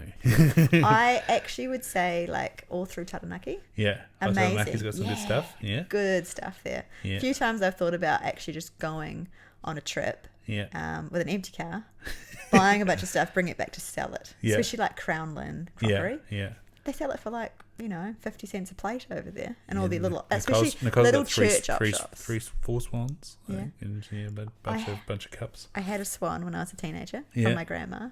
Yeah, one of hers from my grandma. And I was renovating my second house. And I was like 22, on minimum wage. And I got to a point in the renovation where I'd run out of money, and I was really scraping. You sold your swan? I sold my grandma's swan because I didn't really. Yeah. I was like 22, and I was like, it's a cool swan, but whatever. Yeah. There were other things that reminded me of my grandmother, not the swan. So I sold the swan for like $40. Oh, But like I saw. That's the same swan. That's one of those Antiques Roadshow. So where'd you get this for? Yeah, I bought it. I was young girl for $40. It's now worth $3,000. Pretty much. I was in a shop about 6 months ago. I saw one. Yeah. Just like out of curiosity, how much is that swan worth? $700. Yeah. I sold it for $40. Yeah. But I was 22. I didn't really understand the value of the damn swan. Damn antiques. God. I wish I'd kept this on, but I also needed to like buy paint and buy fencing, and like I was 22 renovating a house by myself. I needed the money. Facilitated some life. Yes. Yeah. And now you're retired. So yeah. Well, I mean semi-retired now. I was retired. Yeah. Then I had to give half my money to someone else. Yeah. So now I'm like semi-retired. Yeah. Yeah. But the rentals I got left cover my life expenses. Yeah. So I do a couple of days of work for like luxury items, like pocket money. Yeah, pocket money. For fun money. You're like all the people that Nicole works with at Mega. Oh, yeah. They're just, I mean, in the 70s and 80s. I just go to work for fun. Yeah. I actually do that. I'm like, I just go to work to like mix things up and have a bit of a laugh, which means I can be a good worker because I go to work for, like, I find it really, really fun. Yeah. Yeah. I don't know. Yeah, no, my mum for a while there, I think she still does one night a week of lifeguarding. Yeah. Yeah, but then she has gone back to do a little bit of quality assurance. I mean, I'll go back to work, I don't know, in my 50s probably. Mm-hmm. The way I'd looked at things when I was a teenager is I knew that in my 30s, I didn't want to be working because I wanted to be doing things. Yeah. So during my late teens, early 20s, set that up because I also knew in your 20s, you can work your butt off and still party. In terms of like employability, would it be around property? Like if you were going back for like... Oh, if I went back to work full time, like, I wouldn't really care what I did. So that's cool. Yeah. So just do whatever's interesting. Yeah. And that's kind of how I've always done work though as well. I was never a high earner because in career, what I liked was property investment. I understand property. I like property. All the jobs I ever did, for the most part, were something that I was interested in. A couple of jobs I did simply for the money, and I hated it. Did you ever go down the mentorship role in property? Or? Not really. So when I was with Swift, I was like registered as a mentor for business partners and things. But I don't feel like I'm a person qualified to be a mentor. Yeah. I've talked with, so when people want to know stuff, I'm happy to share knowledge. I'm happy to say what I did and what worked for me, but that doesn't mean it's going to work for somebody else. But yeah, if anyone ever wants to know stuff, I'm more than happy to tell them like what I did, how it started, how I do things now, the pros and cons. Was it risky looking back on it? Or was it pretty calculated? I never risked money I couldn't afford to lose. Yeah. But like anything, like it was risky. There would have been periods of patience. You had to be patient. You were forced to be patient. Yeah, definitely in my early 20s when I had quite a few mortgages, working full time, pretty stressed, and couldn't see it working. I wasn't making money yet. I was working. I was staying afloat. Yeah. And the houses were gaining value. Yeah. But I wasn't getting any cash flow from it yet. You can't eat your house. And no, you can't eat your house. No. And I definitely but a few times wondered why the hell I was doing it. Yeah. And watching my friends who were having fun and partying and going on OEs and doing all this great stuff while I'm slaving away on houses and working till 1 o'clock in the morning renovating shitty houses to try and make some money from it. What was the time pressure on renovating? Just me. Yeah. Just whatever. But was that to be able to be rented? Or, some, like one house I had, well, I mean, the time frame would be totally dictated by me of how much money I don't want to be getting rent for. Yeah. I did a renovation, like a more aesthetic renovation, in 7 days once. I felt like I was on the block. Yeah. It was pretty cool. So I bought a pretty shitty house. So Martin Richardson wasn't asking you dumb questions here. Yeah. I bought a real shitty house, which I knew was shitty when I bought it. It had a tenant in it, and it was a shitty tenant. And I bought it knowing that, and that it was just going to be like that until I was ready to do it. Yeah. And then I was going overseas, and I wanted to have a tenant in before I went. And because I knew I'd given the tenant notice, so I had like 90 days to plan out the renovation and plan out everything, line up all my tradesmen, line up all the stuff that I was doing, and it was just from the day that she was out, it was just go for 7 days, getting tenant in, job done. But it was a real stressful week. But I made a lot of... Did you commit the tenant before you went into... Oh, wow. Yeah. Yep. So there was basic photos online of the outside of the house. Yeah. No photos of the inside because the inside was in a complete state. And it just said, look, this is a house under renovation. Here's the bedrooms. Here's what the rent's going to be. Yeah. Here's what's going to happen. The tenant and I signed up, came to have a look at it mid-renovation. She's like, cool, fine. Yeah. It's like, great, signed up. She didn't really know what it was going to look like, but, good faith it was going to be okay. Yeah. So she signed up without actually really seeing it, but she needed a place to live. I mean, I was, again, when I started buying houses, it was quite different to how it was now. When I started buying, I was 18 when I bought my first one, and at that time it was a tenants market. So I had lots of really, really shitty tenants for the first few years, which was hard, but a lot of really good learning. Lost a lot of money, but I would have lost more money if I'd gone to university. Yeah, I've got, what are we in? September? May, I'm looking finally. God. I would have probably paid it off by now if I hadn't gone to Australia and not really paid anything for that year, but all the same, that doesn't make it much better. 9 years versus 10 years. Crikey dicks. So, when I started buying, it was definitely a tenant's market, and I would just take whatever tenant wanted to move in, and then it definitely shifted where it then became a landlord's market, where that particular shitty house that I put on, the day that I put it on, I had 50 applications in the first day, which was good, but also really hard. And the last... Do you manage them or no? Yeah, I manage it all. Yeah. Sometimes it's hard choosing. Well, sometimes it's really easy. You can just filter through some people straight away. My house in Waikato that I rent out at the moment, when I was taking applications for that one, it was really hard because there were 5 people who I wanted to give the house to, who needed it. Because part of my thing as well is it's not just about making money. Yeah. I just want to make enough money. I want to be fair, and I want to charge fair rent. And also, up until recently, the people that had lived in my houses were people who were never going to buy a house anyway.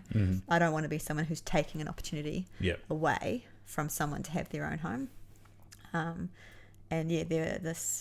When I was advertising the last house, there was 5 applicants whose situations in life I could really relate to, and they desperately needed a house, and I could only give the house to one of them. And that was a real hard call of like, which one do I give a house to right now? Because then I have to call 4 people, and they have to keep searching for a place to live. That's not, like, that wasn't very fun. Yeah. But that's life. That's life. Were you friends with the tradies, or you just sort of started to build up a network of tradies? In Hamilton, I just built up a network, and then they kind of became friends. And then had met like other people. So in Hamilton, I had a really, really good base of tradies that I trusted, who I knew how they worked, they knew how I worked. It was really good. When I moved away, it was a bit harder because I didn't really have them. So sometimes I get my Hamilton ones to come down. Yeah. But then they're like, we don't need to come down for an hour. Yeah. There's so much work in Hamilton. For sure, yeah. Why would we come down? Yeah. And a lot of work I do myself. Like I did an apprenticeship when I was a teenager. I have basic skills. I can do a lot of stuff. So I was a transmission line mechanic. So although those skills don't necessarily work on housing, understanding construction, working with tools, doing stuff, going, I know I can make this work. Having the kind of attitude of, I can fix a wall. I can paint it. I can jib stuff. I can do bits and pieces. I can do basic plumbing and whatever else. Obviously, if there's something electrical or structural, get a trade in. But for a lot of it, I could do it myself, which would also save a lot of money. I'd sort of look at how much money I had to earn at a job to pay the tradie versus if I did it myself.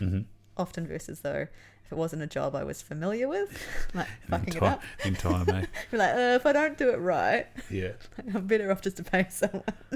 Just pay the tradie to do it. Just accept that they know what they're doing and they are so worth the money that you pay them. Like, that's okay. Just pay them the money.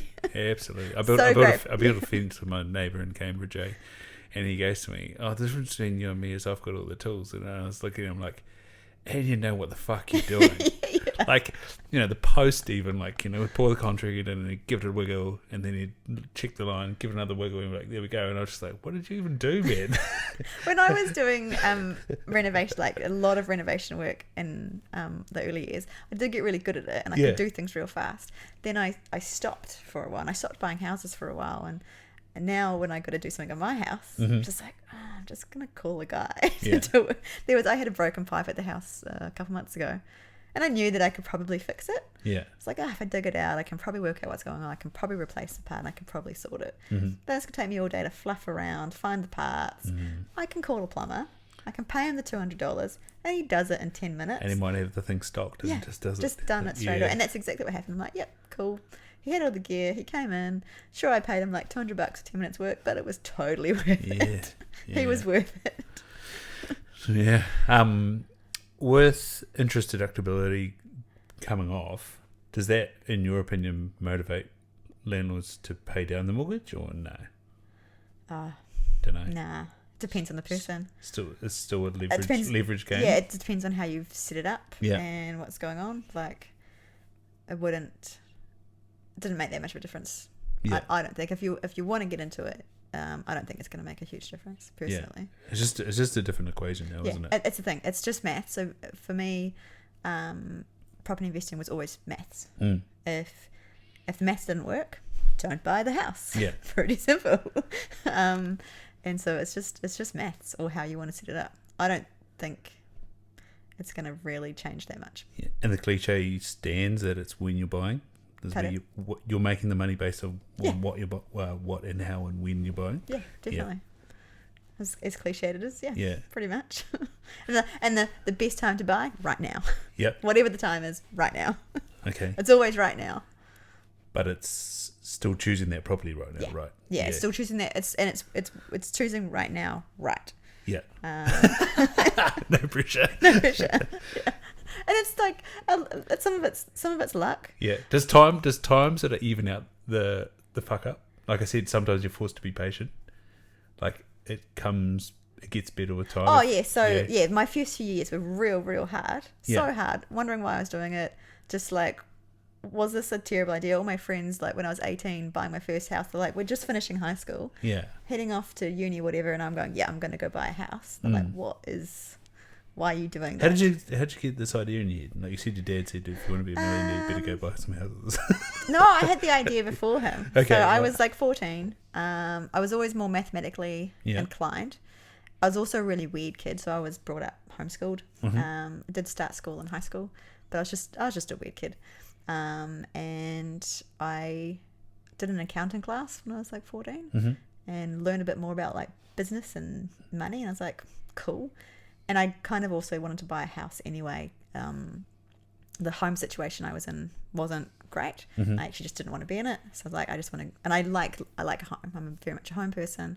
So it's like, also, why pay someone else's mortgage when you can pay your own mortgage. I mean, I'm very grateful for all of the people who rent, who pay my mortgage. But I always sort of knew, I'm like, well, it's better off if you can buy a house. Don't pay someone else's mortgage for them by renting it. Pay the bank instead. Yeah. And so, yeah, had sort of thought about it, started working. By 16, I had like a low deposit. Yeah. And then talked to Dad about, like, I want to buy a house. Yeah. And I want to figure out how to, like, not be working when I'm old. And I was quite keen to just buy a house for myself. He was starting to learn a little bit about property investing at the time, and sort of said, maybe don't buy yourself a house, maybe don't move out of home at 16. Yeah. Just stay at home a little bit longer, and then maybe look to buy like an investment property or something. And if you choose to go overseas, you've got something to come back to. So there's lots of different discussions that sort of happened. And then, he convinced me to hold off buying, because also as well, I was going to have to the bank wouldn't let me buy a house. I was too young. Yeah. They wanted my father to go guarantor. Yeah. And I wanted to do it by myself. And what year was this? Like 2005. Yeah. So you went through 2008 and 9? Yeah. How was that? Oh, it was fine. It was fine. It was fine. I had two houses at that stage, and I bought my third one just after that. I bought the third house when I was 22. But no, it was fine. I mean, one of the houses did plummet in value, but that was fine because it didn't plummet below what I bought it for, and I was still getting rent. So it was only going to be an issue if I went to sell it. Yes. I wasn't selling it. Yes. I didn't buy houses with the intention of selling them. Yeah. I bought houses with the intention of having them forever. So then did that sort of help your patience? Oh, so yeah, my patience was like not good when I was in my early 20s, but then mid-20s, it suddenly shifted. Yeah. Suddenly the equations that were supposed to work actually started working.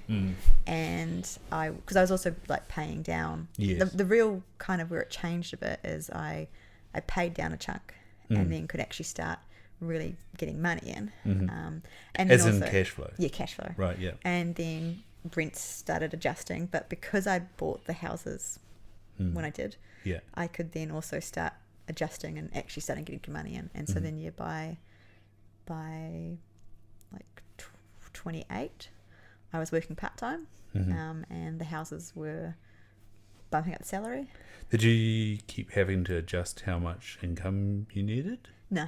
No? No. The houses were completely covering everything.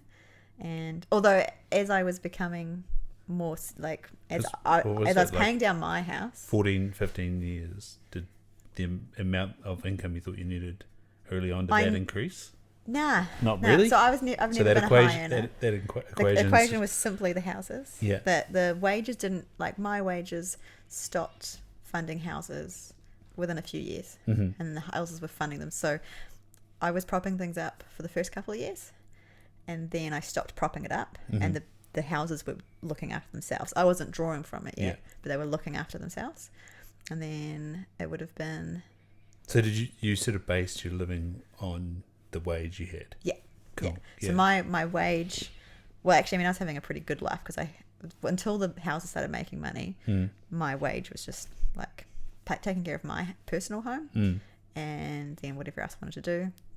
Then around to like 27, like 26-ish is when the houses were starting to like actually make money. But before then it was just like covering the costs, and like I didn't have to do anything, and I was just knowing that in the future these would be worth more, and I'd have more opportunity or whatever.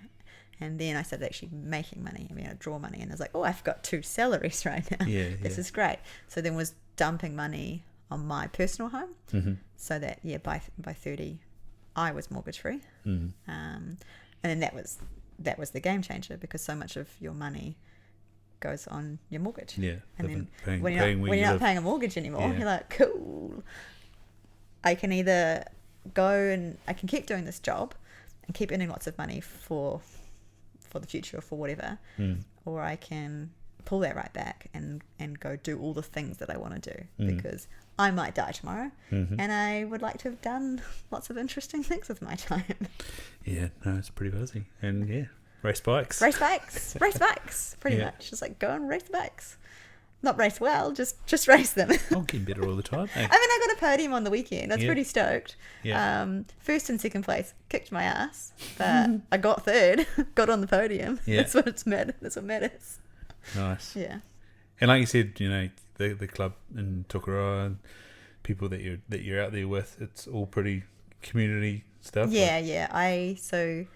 I've raced elite once. Mm-hmm. I probably shouldn't have been racing elite. I wasn't good enough. Yeah. But when I entered the event, there was only one non-elite female, mm-hmm. and that was me. That was you. So they're like, look, we can race you as an amateur. You'll win it.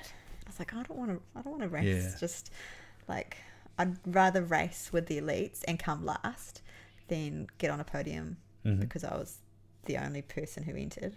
Like, it's kind of an odd one because I should be proud that I was the only one because I was the only one who had what it took to do it. Yeah. But at the same time, like, I really don't like seeing women's racing with just one. Yeah. I like to see a full podium. Mm-hmm.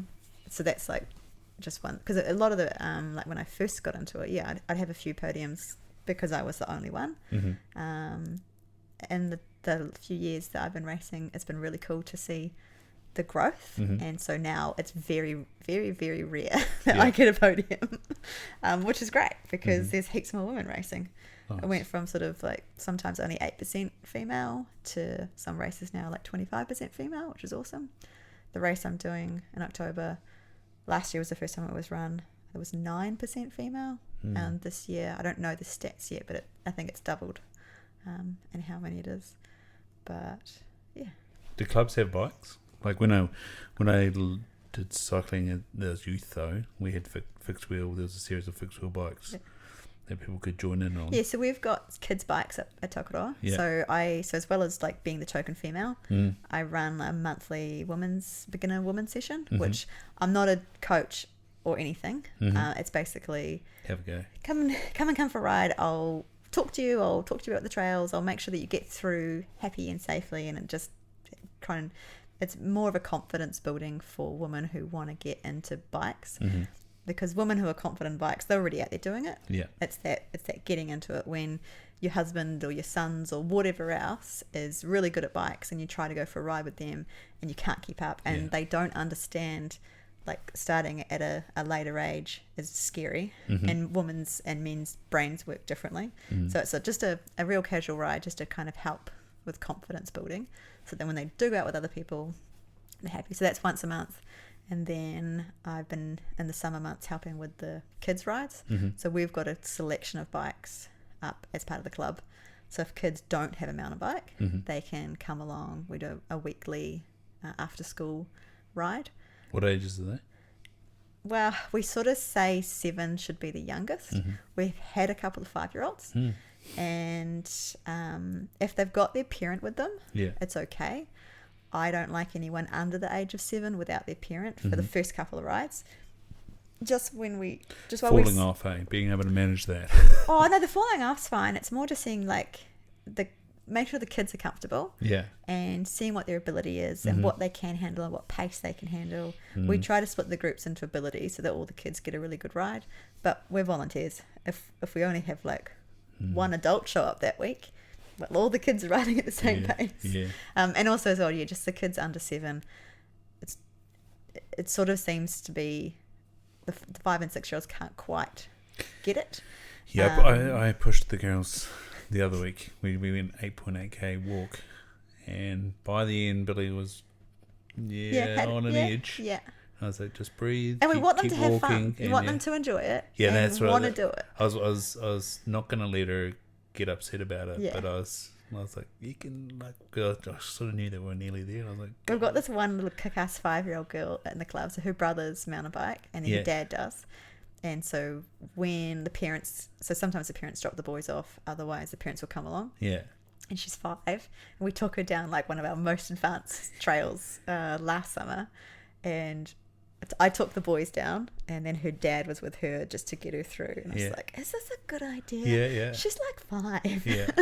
And at the bottom of the trail, we could hear her a couple of times crying. I was like, oh no, Tori's never going to do this again. But then she got to the end and she's happy and smiling, and like it's so fun to see this little girl just like going down these trails. And so her dad's got a tow rope. And then an ice cream cone afterwards always helps. Exactly. Yeah. And I mean, she's got these two like very adventurous brothers, so she's like, this is just normal. Yeah. It's great. She does it all. I'm still trying to teach Billy how to ride a bike.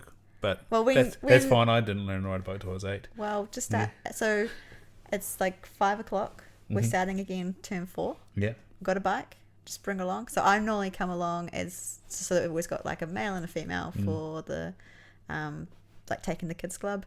Split the groups up. I normally take like the slower kids and the little girls just because it's nicer for everybody. And then we just like hang out in the mountain bike park for an hour, and sometimes we only travel 3 kilometers, but that's okay. That's awesome. That's awesome. We just do what is going to make the kids have a good ride and want to keep going. Yeah. And just like, so we do have bikes available for anyone who doesn't have a mountain bike, so it's accessible for everybody. Nice. Which is real, it's nice. It's really nice actually taking the kids out. It's real fun. Yeah, it's cool. I coached swimming when I was younger at high school. It was fun. Yeah. Yeah. That's another thing that like you just see people get it, and you're like, oh, there you go. Someone's riding a bike out. It's like, oh, there you go. Yeah. Yeah. And that's it. Then back to cliches. It's just like riding a bike. Just like riding a bike. Property investment. It's just like riding a bike. Property investment, just like riding a bike. Maybe not. Maybe a bit Maybe slower. not. Like maybe a bit slower. A lot slower. A lot riskier. A lot more stressful. But once you've got it. It's all good. Is it as fun? No.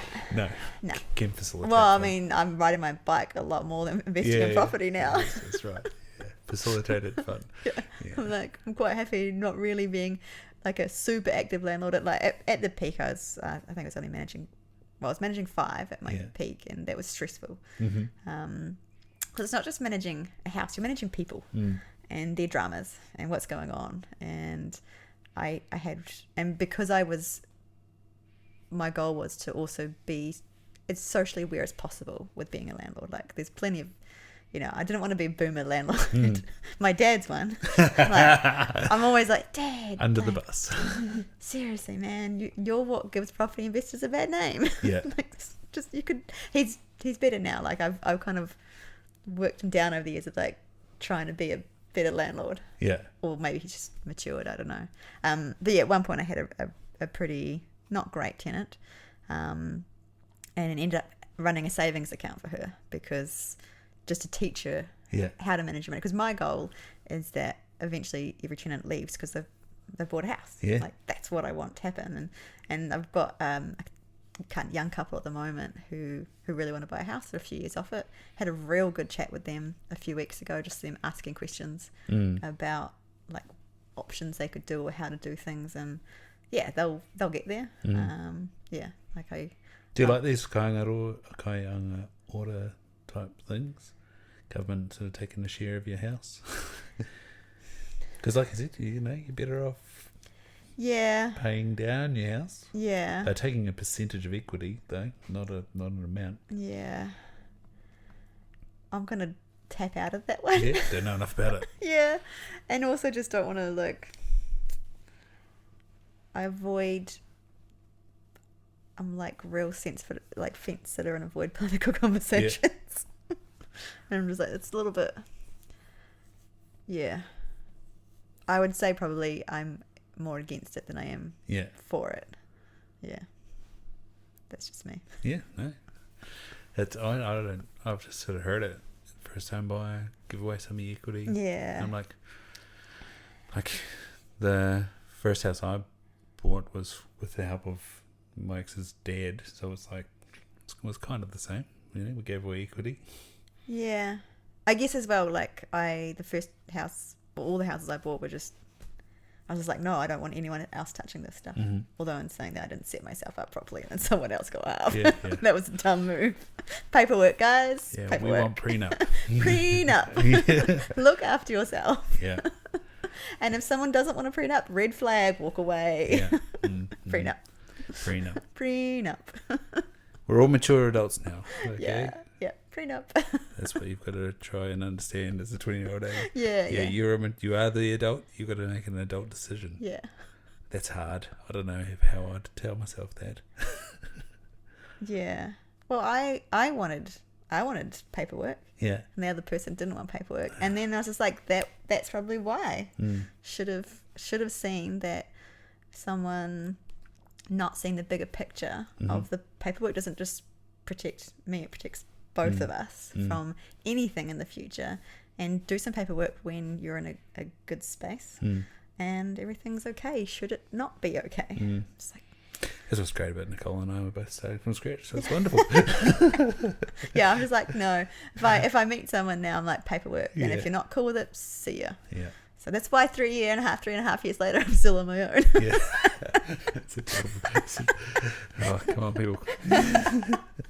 Adults. Be an adult. Be an adult. Yeah. Yeah, cool. Care for people. Yes. Just be nice. Yeah. Are you wanting to be found on the interwebs or no? I mean, I'm pretty content. Yeah. I mean, it would be nice, but I'm not going to, I'm okay on my own. Yeah. And also, I'm like, there's not many people who want to come for, 160 kilometre bike rides. Come on. There's not many. Yeah, no. Or like dress up in retro ski suits. I'm a unique taste. You can do the splits. Yeah, I can do the splits.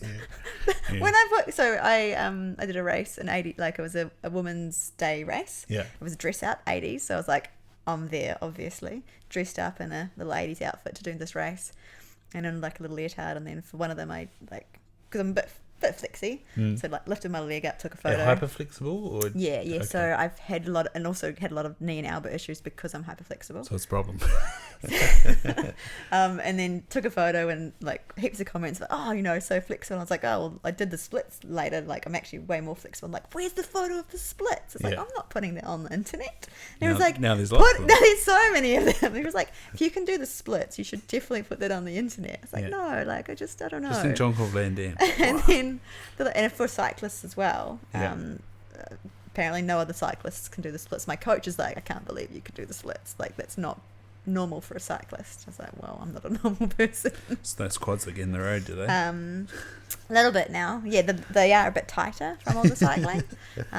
But yeah, hyper flexible in my legs and arms. Yeah. Which has caused problems because I don't necessarily have the muscle control to deal with how flexible my body is. So this is if you fall off that landing thing. Yeah.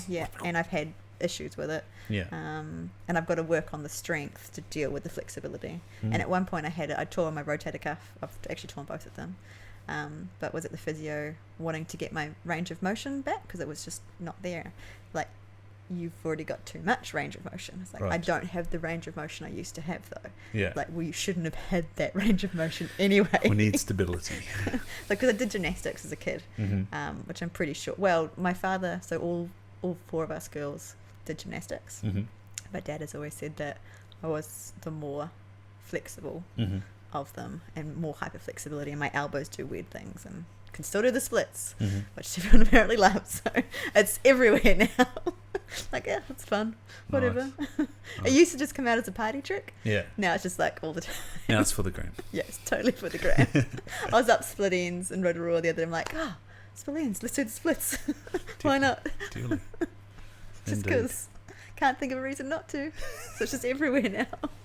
I'm not sure if I'll do it after next month's race. So the goal is cross the finish line. Which is 160 Ks and then do the splits. Yeah, 160 Ks, cross the line. You might get stuck. Do a cartwheel. Okay. Then do the splits. That's how I want to finish my race. I don't know if that's going to happen. I think I'm going to be crying. Yeah, I reckon I'm going to cry at least twice during the race. Do you get emotional? I got emotional on my ultra run. So I've only done. Yes, I've done a 135 kilometre race before. Yeah. And it was my first long distance race. I got my fueling completely wrong. Yeah, that's what I was practicing the other day. I had a whole bag of what are they called? Natural confectionery gummies on the way up because I just wanted to see. It was 120 grams. I was like, so that was over 2 hours. So that actually wasn't that concentrated. No. But I was like, I wonder how I can go, and that was fine. So need to do more. Just fuel more. I need to get some of those goos. Yeah, honestly. So I never really used to fuel. Yeah.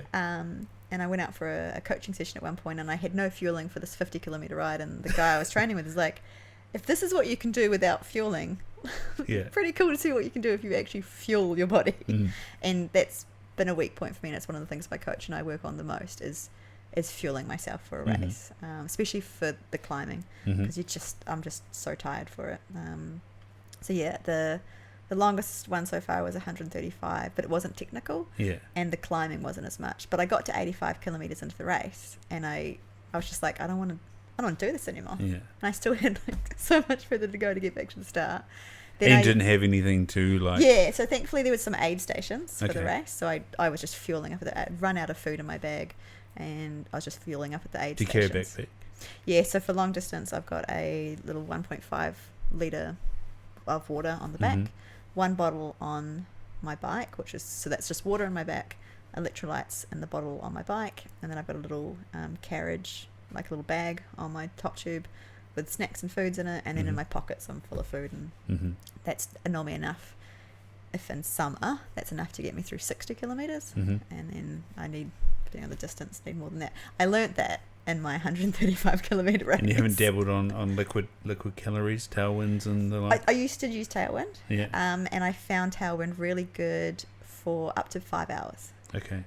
Then my stomach started to not be so happy with it, and also the taste. I stopped liking the taste at that point. So I you take your toothbrush. Yeah, like Tailwind was actually like I was working with them my first year of racing, and a big fan. And but I just found it wasn't working for me for the longer rides. And it, just everybody has to just figure out what works for them. Goo's been working really well, but I haven't used it for this distance before yet, so this will be a bit of an experiment. So how much is in a tube? 25. Oh, so it's still not a ton, is it? Yeah, no, it's still, so I'm taking one like every 20 minutes. Yeah, I was about to say, yeah. Few an hour. So for the race I did on the weekend, you're taking one every half hour, and that's fine for a 5-hour race. For a 10-hour race, I don't know how the stomach. So I'm gonna mix up the food for what I'm doing for that one. I still need to work out my nutrition plan. Like I've got a few weeks to figure it out. But back to the crying. Yeah, back to crying. Being emotional after a long time. The Timber Trail. Not really. Okay, so Timber Trail is 85 kilometers. Yeah, that's across Puri Orders. Yeah. Good ride to do. Like grade 2, really easy, really nice. So I did it in December last year. So Arataki Bridge has a little mountain bike bit onto it. Yeah. And it goes up to the top where the YMCA camp is. Is that part of it or no? I think it's part of it. Centre of the North Island. Oh, no. So that part's like an offshoot, sorry. Yeah, okay. That's not the Timber Trail. Yeah. But in the same area. Yeah. The Timber Trail, I've done it a couple times before. I know that it's a relatively easy ride. So when I'd entered this mile race, I wanted to do something to give me some kind of gauge on the distance. So I was like, okay, I'll go to the Timber Trail and I'll just do it twice. So what normal people would do over 4 days, because people do like a half, camp in the middle, the other half. And are people doing that purely for mountain biking, or is a lot of people doing it on Te Araroa? I think a bit of both. Yeah. A lot. I think mostly mountain biking. Yeah. But there are a few doing it for both. But mostly mountain biking. It's it's a really nice mountain bike ride. It's a real it's just a cruisy family. Yeah. Last summer I was following heaps of people that were doing Te Araroa, and that was kind of like their little break. We get to mountain bike. Yeah. And it's nice and cruisy. So I did that twice. So I went from the start to the finish. Yeah. Finished back to the start again, which ended up being I took a wrong turn because I was tired. Ended up being about 176 kilometres with 3,000 of climbing. But I got to 140 kilometres, and I've got a friend who's done a mile race before, and he'd said around about 140 kilometres he was just done. And on the Timber Trail at pretty much 140 kilometres I was just like, what am I doing? I don't want to do this anymore. I was tired, I was sore, I had run out of water, I just didn't want to do it anymore. And I was on a climb. I just didn't want to climb anymore.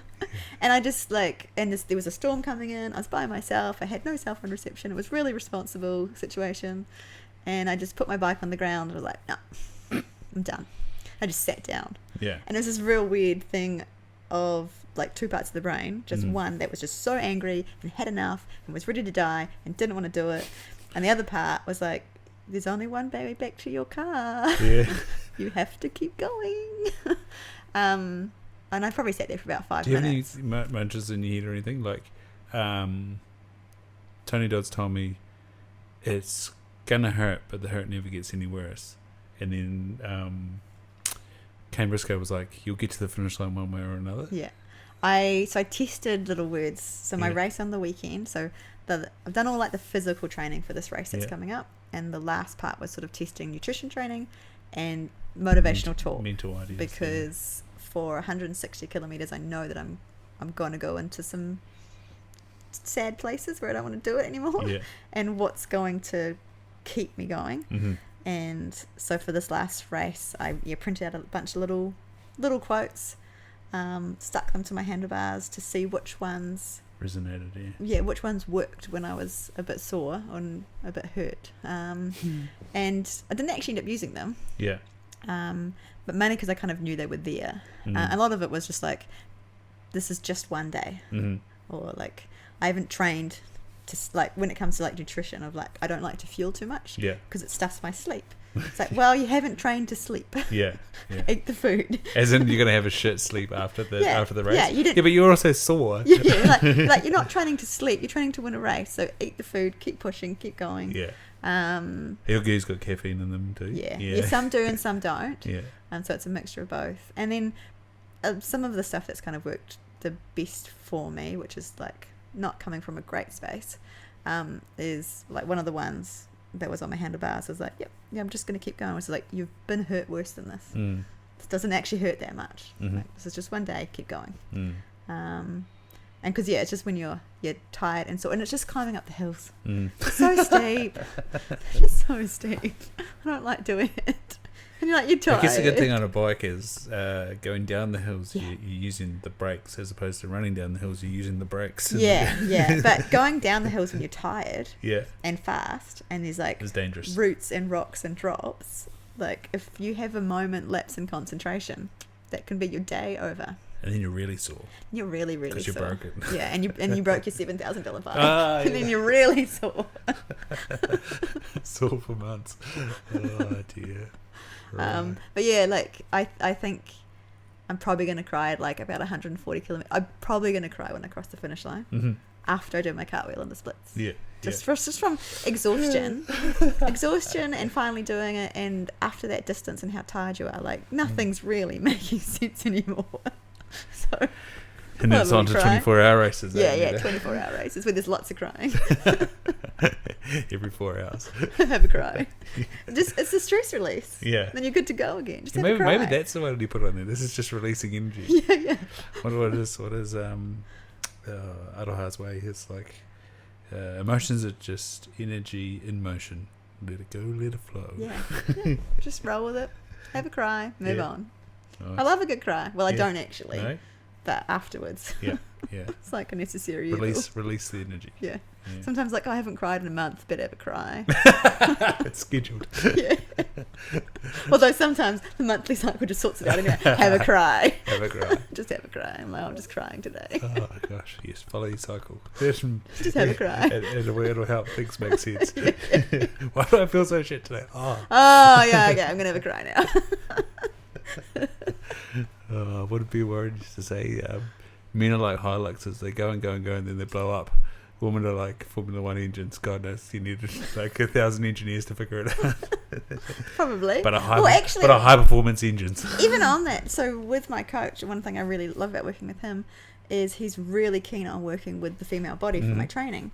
And I haven't actually done that much of it until this last 6 months of training.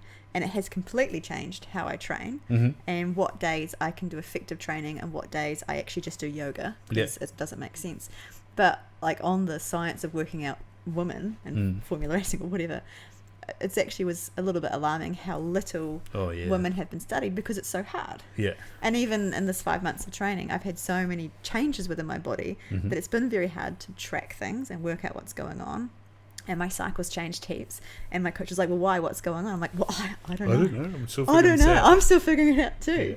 And then depending on with each female athlete, depending on, her age, what's going on, what contraception she's on, like what's happening. There's so many variables. It's like, oh yeah, this is why guys didn't study it. It's just too hard. Are you using a tracker? Yeah, so tracking it, and then so my coach has been the push for training with it, which is good because I was like, I've always wanted to learn more about it, but needed a bit more. He sent me some really good podcasts to listen to where I more just got kind of angry that we haven't been studied more. Yes. I was like, this is outrageous, actually, of that we've been trained as men for however long. We're like, we're not men. We're women. Our bodies are so different. Do you know any names of good resources in that field? So Stacey Sims. Stacey Sims. Yeah, Stacey Sims. Basically, look up any podcast with Stacey Sims. She's actually living in New Zealand now. She works with High Performance Sport New Zealand. She's originally from America, and her podcasts have been absolutely helpful, mind blowing for me. A little bit angry. Yeah. But then okay, it's cool. Just be happy that we're being studied now properly. Yeah. But it's been really, really helpful to work in with my cycle properly and learn more about why on certain days I feel like I'm like the worst athlete ever. It's like, because on that day you are. Your body just doesn't want to do stuff that day. So don't make it. But make it do stuff on the days that it can. And then it did take the first month to get everything right, and my coach is really good with planning my training around my cycle, and the difference on a power day of how much more power I've got, how much more alert I am, especially with mountain biking. I would notice on certain days and certain sections of my cycle where it was really dangerous for me to ride my bike. I was like, I'm not riding my bike on and now that I'm lucky enough that I'm regular enough and can predict on what days what's going to happen where. So we go, cool, that day is not a day that I do difficult trails. This is the day that I do difficult trails, and it's completely changed my training. I wish I knew about it cycling longer. will be something that they're able to investigate because they can look at power and maybe a sleep wearable and a heart rate wearable and maybe a blood glucose variable. I mean, the only downside is that race day is when race day is. Yes.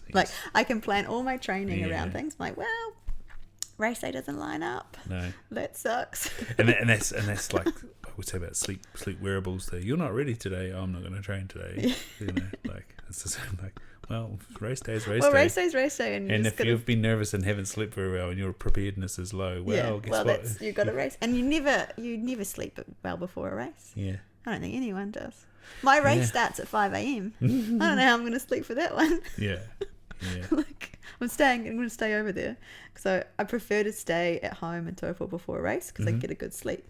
Normally the races start at 7, 8 o'clock in the morning, so I can get up and I can drive there. It's like I have to get up at 2:30 in the morning to drive over there to then, because also I don't like driving. Yeah. I hate driving.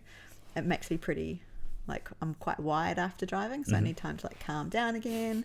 I'd have to be up so early that I might as well just not go to bed, and then I'm gonna do a 12-hour race. Okay, cool. Just get all the caffeine goes. Yeah, pretty much. Yeah. It will be because I didn't train to sleep. Yeah. I'm just gonna be caffeine. Right. I did not train to sleep. I will sleep later. That's fine. Yeah. The sleep doesn't matter. Finishing the race does. Awesome. When's the race on? Labour weekend. 22nd of October. Nice. So just over 4 a weeks. month. Yeah, 4 weeks-ish to go. And no idea what's going to happen. Hopefully cartwheels and splits and not a lot of crying. We look forward to the photo on Instagram. Yeah. So what overall then, Anita, keeps you in flow? Do you have a mantra, a way you live your life, something that shows up when things are going well? Not really. I'd love to give you some deep and meaningful. Doesn't have to be. But not really. I just want to be happy. Yeah. That's it. If it makes me happy, I'm going to keep doing it. If it doesn't make me happy, I'm going to avoid it. Awesome. That's pretty much it. It's very simple of does that make you happy? Mm-hmm. no. Well, why are you doing it? Maybe it doesn't make you happy in the moment, and there's a longer term goal, sure, because like biking up a hill actually does make me happy. Type 2 fun. Yeah, I reckon I'm into type 3 fun. Type 3? Just really awful. Just really, really awful. You need a whole week and then you're like, that was fun. Potentially. Yeah. Potentially. I wouldn't be surprised if my bike after next month just gets put in the shed for a month. Mm-hmm. And I'm just like, no, I don't want to look at you. Yeah. I don't want to see you for a month. Yeah. I've been through a traumatic experience and I don't want to see you for a while. Then that, have you entered this? Oh, what's that about? Yeah. Well, I reckon I'm like, they'll be like, what? So, because everyone keeps asking, what's the next race after the miler? Like, I'm going to just get through the miler. Although I think it might be an Ironman. Yeah.